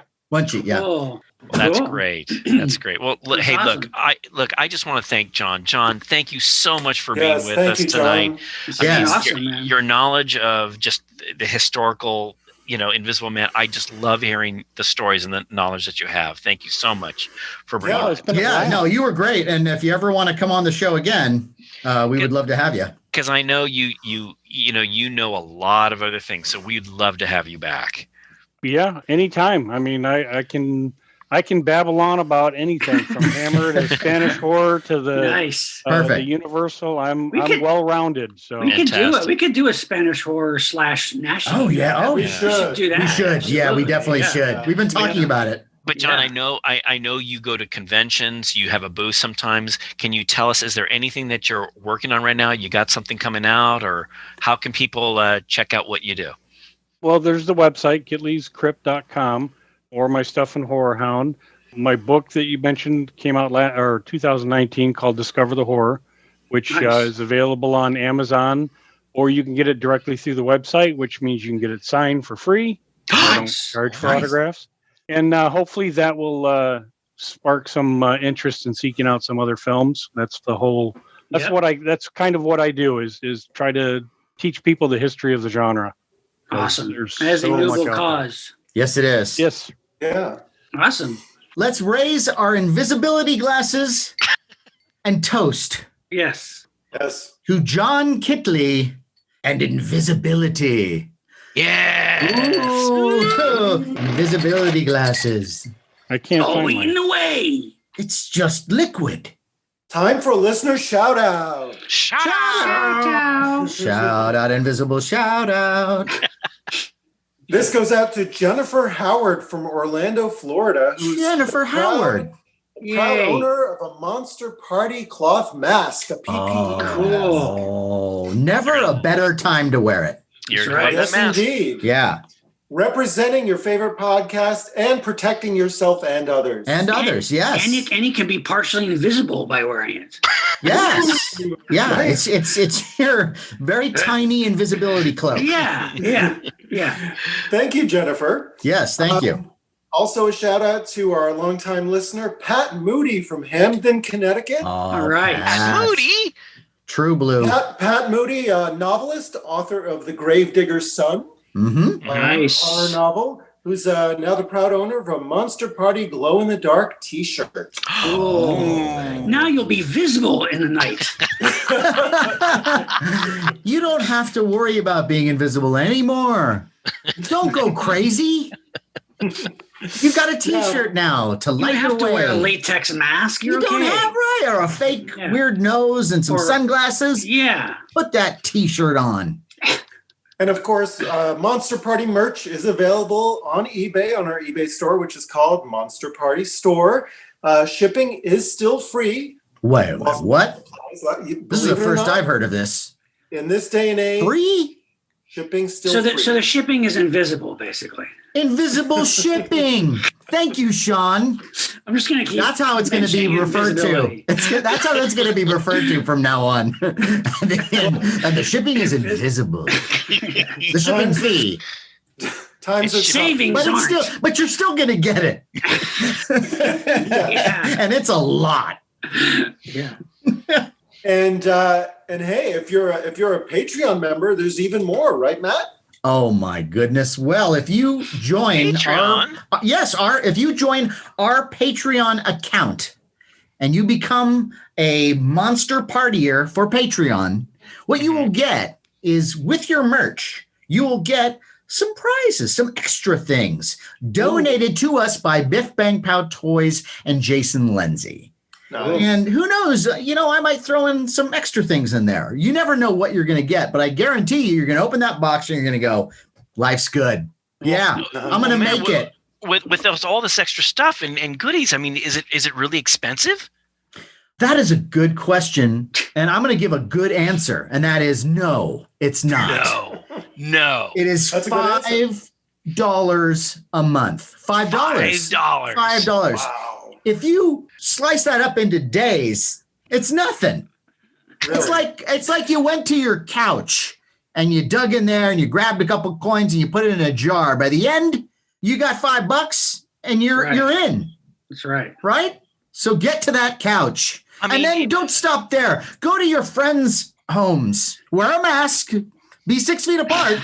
but go through their couch and take their change. It's just a little more than 16 cents a day. You worked it out? Yeah. God bless you. I mean, you can't even send a stamp. A stamp. You can't even send a letter. From, I mean, come on. You get so much. It's such a great deal for that reason, but also you will also get bonus video, bonus audio, and there could be other things that we haven't even thought up yet to give you. I also plan on giving a link to a bunch of books that my stepfather-in-law, I guess you would call him. He is my wife's stepfather, so that would make him my stepfather-in-law. Does that make sense? Yeah. Okay, anyway. So he edits these books and he puts them out for us so we can then pass on the savings to you so you can get these books for free. Cool. It sounds like such a deal. And what a great deal. It's a great deal, but on top of all of that, what you're going to get is our deep, heartfelt gratitude. Yes. That you are helping us keep this show going. I know it may seem a shock, but there are some expenses. Larry, first of all, has just started invoicing. And he's not invoicing for just like the recent shows. He's going all the way back to the beginning. We owe him a lot. As you guys have learned and have known about me, I hold a grudge. I hold pissed. It for a long time. Yeah. So and we didn't even invisible grudge. It is very it's the one thing that is not invisible about this show. Anyway, so the fact that you're helping us keep everything going is very much appreciated, and we love you for it. Yes. We do. And hey, let's remind our listeners that you can find us on Facebook and on YouTube at Monster Party TV. Our Twitter handle is @MonsterPartyHQ. Instagram is also Monster Party HQ. And whatever platform you're listening to us on, please take a moment, write a review. We will read it on the air, and we'd love to hear your thoughts. Insert invisibility joke here. On that note, I am Matt Weinhold. I'm Shawn Sheridan. I'm Larry STROTHE. And I'm James GONIS. Keep America strong. See invisibility movies and TV shows, if you can. I see what you did. See what you did?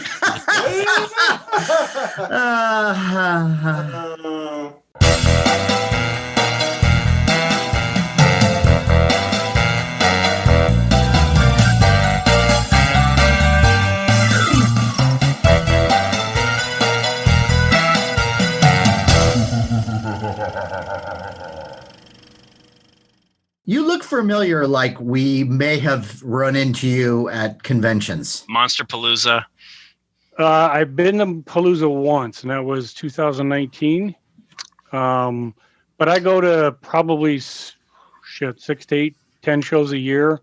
Wow. Usually in the Midwest, Horror Hound, Flashback Weekend, Monster Bash, Cinema Wasteland.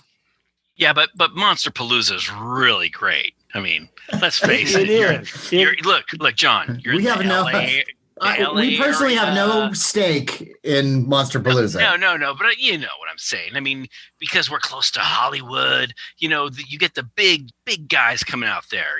Yeah, and I'm sure they never get big guys at the conventions you go to, right? No. Well, a few times, but also I'm near Chicago, so getting out to LA or California is not the easiest or cheapest. I hear you. Right. I hear you. Yeah. Right. That's one of the things we want to do is if this whole situation ever clears up, I can't wait to actually get in a truck with these losers and hit a convention. Listen to soundtracks on our trip to Chicago. I'll listen to some soundtracks. I like the soundtrack. See, what they're getting at here, John, this is just a little pre-show banter we like to throw on the end of our episodes, if that's okay with you. Yeah, that's fine. So far, I know it's out of the park exciting so far, but yeah, we these guys are all really into soundtracks. I know you are too. I did a little research on what you love and looked at your site and I love the stuff too. I'm just not one of the guys who in my downtime play soundtracks. You are so missing out, man. No, but I love the music. I still love the music, and I love the music while I'm watching the movie. And if someone puts on a soundtrack, I enjoy that. It's just not my go-to place. Anytime I'm doing any writing, I can't listen to regular music. It's too distracting. So I'm literally always playing soundtracks. Anytime I'm working on the website or doing any writing, I got a soundtrack going in the background. Who do you like? Who are your favorite composers? John Williams, Bear McCreary, Christopher Young. I mean, I like anything from the classic stuff from the 30s to even the more modern day stuff. Jeff Grace, who does a lot of the Larry Fessenden stuff. Vic Mizzy? Does that name sound familiar? He's Ghost of Mr. Chicken? Yeah, I have that soundtrack. Yeah, I'm like, I know that name somewhere. That's what I listen to. That's a fun soundtrack, though. Yeah, when I'm sitting there writing, I just listen to that, and every once in a while I go, karate, whole body's a weapon. I had a friend of mine, they got married, and that was the opening theme. That was what they walked down the aisle to. Wow, that's awesome. That was pretty cool. That's great. See, so I like the soundtracks. Yeah, okay. Oh, yeah. All right. But so we're all clear on, of course, this topic. It's Invisible Man movies, but it's also anything that involves invisibility. We're clear on it? Oh, nice, James. Oh, James. John, seatbelt yourself in for the type of hijinks that you're about to experience. You're in for a real within our time together. John, have you done other podcasts before? I've done a couple, but not a lot. I wish I could listen to more, but I work real close to home, so I'm never in the car that much. So it's like a 15-minute drive, and it's like you never really get into the thick of it, and then you come back and go, oh, "Fuck, I don't remember where I left off," and then. But, well, John, what you can do is you can do like what my sisters do. My sisters are not big fans of science fiction, fantasy, and horror, but they listen to the show while they're cleaning. And my sisters tell me, "Oh, Larry, I learned so much about you guys while I'm cleaning." So, if you're going to vacuum, do a little dusting in your books, or, throw on Monster Party. And that way you could move your books around and go, "Oh, those guys are a riot." Or, "I learned something new." Something like that. Please chuckle like a sick pirate. Now, normally we're having cocktails as we do this, but we do that, and feel free to partake in whatever you do. But I have seltzer water. Okay, all right. Yeah. Okay. Just pace yourself. That's all we ask. Whatever tickles your fancy, sir. Whatever. Well, that's what I'm allowed to drink. I can't. I gave up alcohol a long time. I gave up alcohol before it was legal. Okay. Is that right? Really? Wow. Okay. You're probably better off. I wasn't very good at it, so I figured, you know what, I'll try something else. Oh, okay. I get it. I totally get it. Do you, Matt? Well, I knew those guys, and I was one of those guys. And it's one of those things. It's like we did a show not long ago about drugs in any genre type of film, and of course we talked about Blue Sunshine and all our favorites. But look. There are people who are okay on drugs, and there are some people who are not. And my view of it is, if you feel that you're not, then you're probably right. Actually, I more realized that I could still have fun without it, and it was too expensive. Wow. And I wonder what that's like. I have no idea what that's like. I would rather spend the money on collectibles or books or movies and good Yes, idea. John, exactly. That was my feeling all through high school. It's like, "Hey, Larry, why don't you come over? We'll smoke some pot." It's like, why deal with pot when I can buy a little rubber creature from the Black Lagoon Jiggler? I can buy a Star Wars figure and keep it in the package. That was my thing. But Mr. Party Guy. James, you want to jump in here? Speaking of spending money on collectibles, this finally arrived. Oh yeah, I got mine too. Hey, I got mine too. Yeah. For listeners, we're talking about the Creature Features exclusive book, Rod Serling's Night Gallery: The Art of Darkness. Can you still order it? I think so. Yeah. From where? Yeah, you can still order it. Yeah, from Creature Features, right? Yep.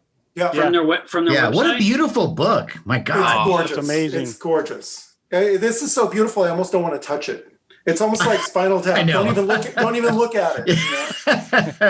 Wow. Yeah, I did the Kickstarter thing. So same here. I got a couple extra prints. Did you do that? Get the prints? And I got a couple of them. Yeah. Yeah. So that's nice. And any excuse to help Taylor is always good. Boy, that Taylor White, man, he knocked it out of the park. Yeah, oh man, that thing. And that's isn't that the type of book that we've wanted all our lives? Yeah. Really. Well, just like Mad Monster Party soundtrack was advertised in the titles of that movie, but the soundtrack was never released until he released it. Yeah, that's right. 30 years later. So, and he also did the Vic Mizzy collection too. Right. Yeah. Right. Yeah. He's been a friend of ours for a long time. He's been on our show. I get the feeling like he's kind of shy when it comes to doing something like this. He is. But he's been so nice to us over the years. I mean, he also helped David Scout do that Outer Limits book, which was also beautiful. And I can't get enough of that. So any opportunity to, as he's putting these things together, to help him out, I'm going to be right there. Yeah. And I love the fact that you're a champion of all these books, these reference books, because I don't know how many times on this show we've discussed how much we just love those books. And it's like you. I mean, they shaped us. We did the checklists. We went through all these things, and especially, there's that Dennis Gifford pictorial history of horror films. And I remember looking in that book and going like, what? That's not a real film. That couldn't be a real film. That's got to be the greatest film ever. And then some are, and then some aren't. But I just love that. That you're a guy who loves this stuff as much as we do. Oh yeah, and before the internet, that's all we had. True. Right, yeah. Right. And I love the fact that you have those images memorized and just set in your brain.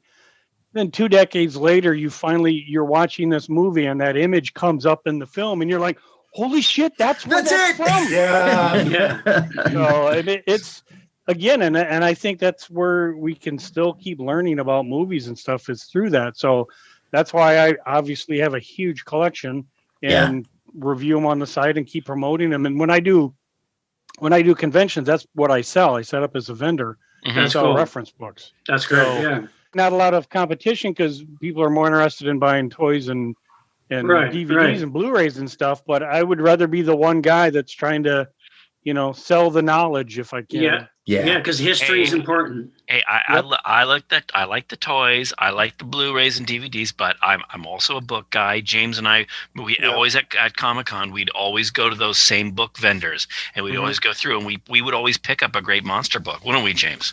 Sure, McFarland. Oh yeah.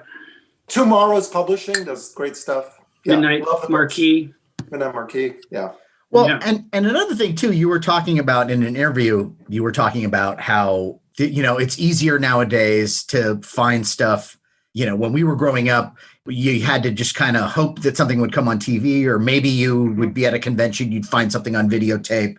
But the idea that now with YouTube, you can find so many of these titles and obscure things, which is great because now I'm finally at a point now where some of the obscure, like foreign films that were referenced in these books, you could finally see at least, a 10-minute clip or something at least, or a trailer, which, I mean, the odds of that ever happening when I was growing up was, nil. Yeah. Oh yeah, true. But the flip side of that is because there's so many available that if you start watching something and it doesn't grab you in 10 minutes, you're off to something else and you don't give it a chance. Where if you've been looking for a movie for 10 years and you finally get a hold of it, you're going to watch the whole thing.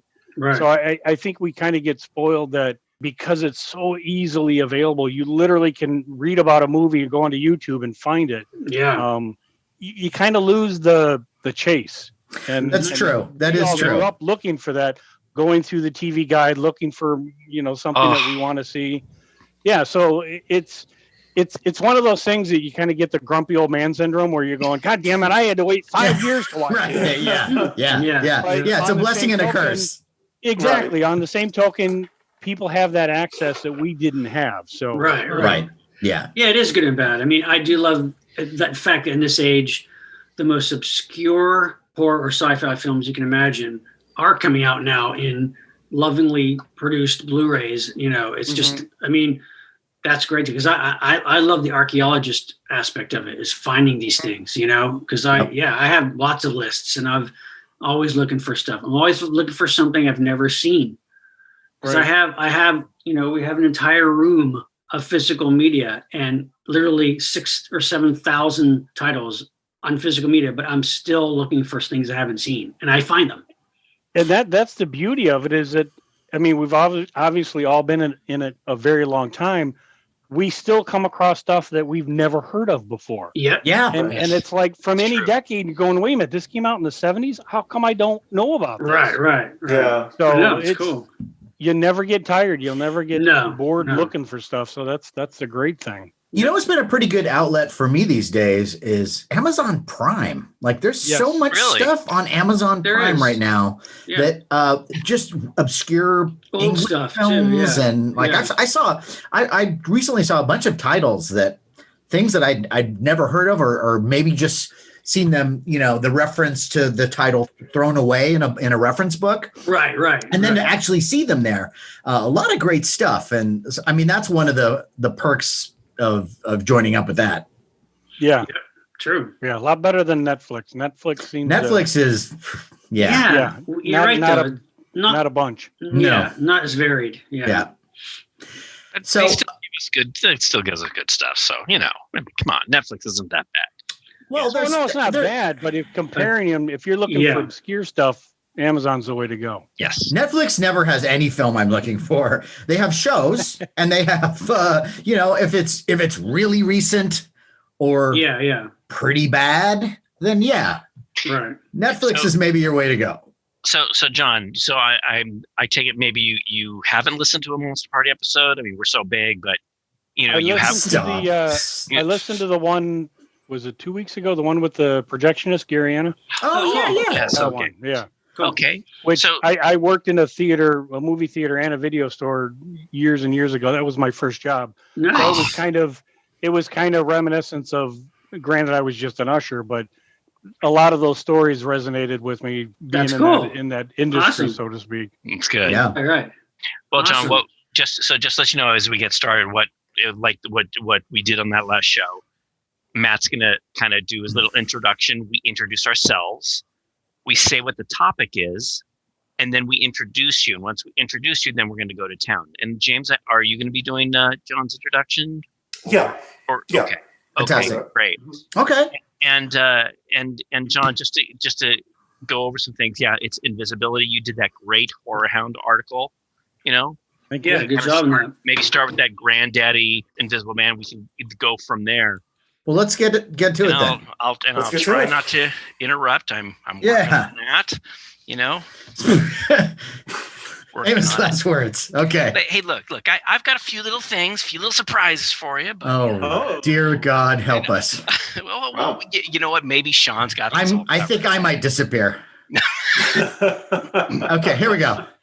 I have a British quad of that. Ooh, nice. Yeah, that's really nice. It's under a different title.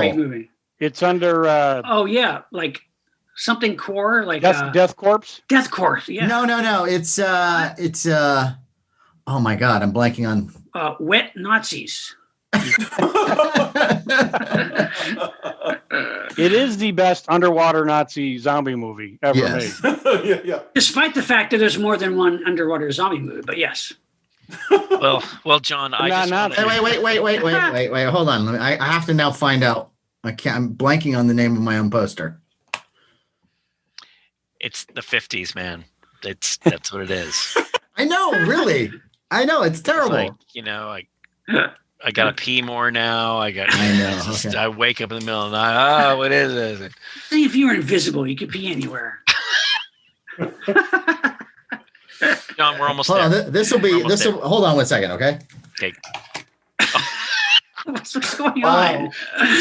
So John, yeah, for some strange reason, I do. Hang on, the poster is almost human. He's too late. Oh, is that what it's called? Wow. Yeah, I'm pretty sure. Yeah, because I remember that one of the taglines in the movie was like, "Once they were almost human." That was like so when he comes back, everybody has to go. Yeah, isn't it almost human? Hey, Matt, we think we know what it is. Matt, we think we know what it is, isn't it? Almost human. Almost human. It's almost human. It's almost human. I have the poster. I don't know what's wrong with me. You know how I have monster food? You know, I have King Kong cereal. Yes, yeah. I have, okay. And so I mentioned to my wife, my daughter today, I said, hey guys, do you know that there's Lady Gaga Oreo cookies? And they're all like, or Lady Gaga Oreo cookies. And I go, well, look, a friend of mine posted it on Facebook that I just got my package. So, you know, I love Lady Gaga. So I've gone to Target. You love Lady Gaga, really? I do, yeah. I didn't know. Don't you guys like Lady Gaga? I don't have a problem with her, but I don't really love her. Stuff. I'm completely impressed by her. I mean, it's not that kind of music I love necessarily, but I think really she's for me. She's an amazing artist, though. You can't bad romance. You don't like that bad romance. It's not really my scene, but I do. But I have impressive. Tremendous respect for her. Yeah. Okay, So my daughter says, well, Daddy, we should get a box of those Lady Gaga cookies and never open them up. We should save them. I go, well, honey, the difference is, I mean, there's probably millions and millions of those. It's not going to be that big deal. She goes, no, Dad, we could get it and save it for like 20 years. We could sell it for a lot of money. I go, nah, honey, I don't think it's going to be a good idea. Plus, you know, with all the different monster food that I have, it's like, I don't know if I want to get any more because just recently I had Godzilla chocolates. Okay, this is from 1998. Guess what happened to my Godzilla chocolate bars? Over time, the chocolate it literally turned into powder, and now I have these baggies filled with like the Godzilla wrapping and stuff. But the candy is like powder, and I'm looking at it and go, what am I going to do with this? It's like, am I going to sell this when I'm 70? You know, it's like it's chocolate powder. Can you imagine somebody in like a starving country hearing this conversation? Like, you kept your food so long it was no longer food. And you only kept it to sell it on eBay. Yeah. Why is it that you try to make me feel so guilty? You always make because it's fun.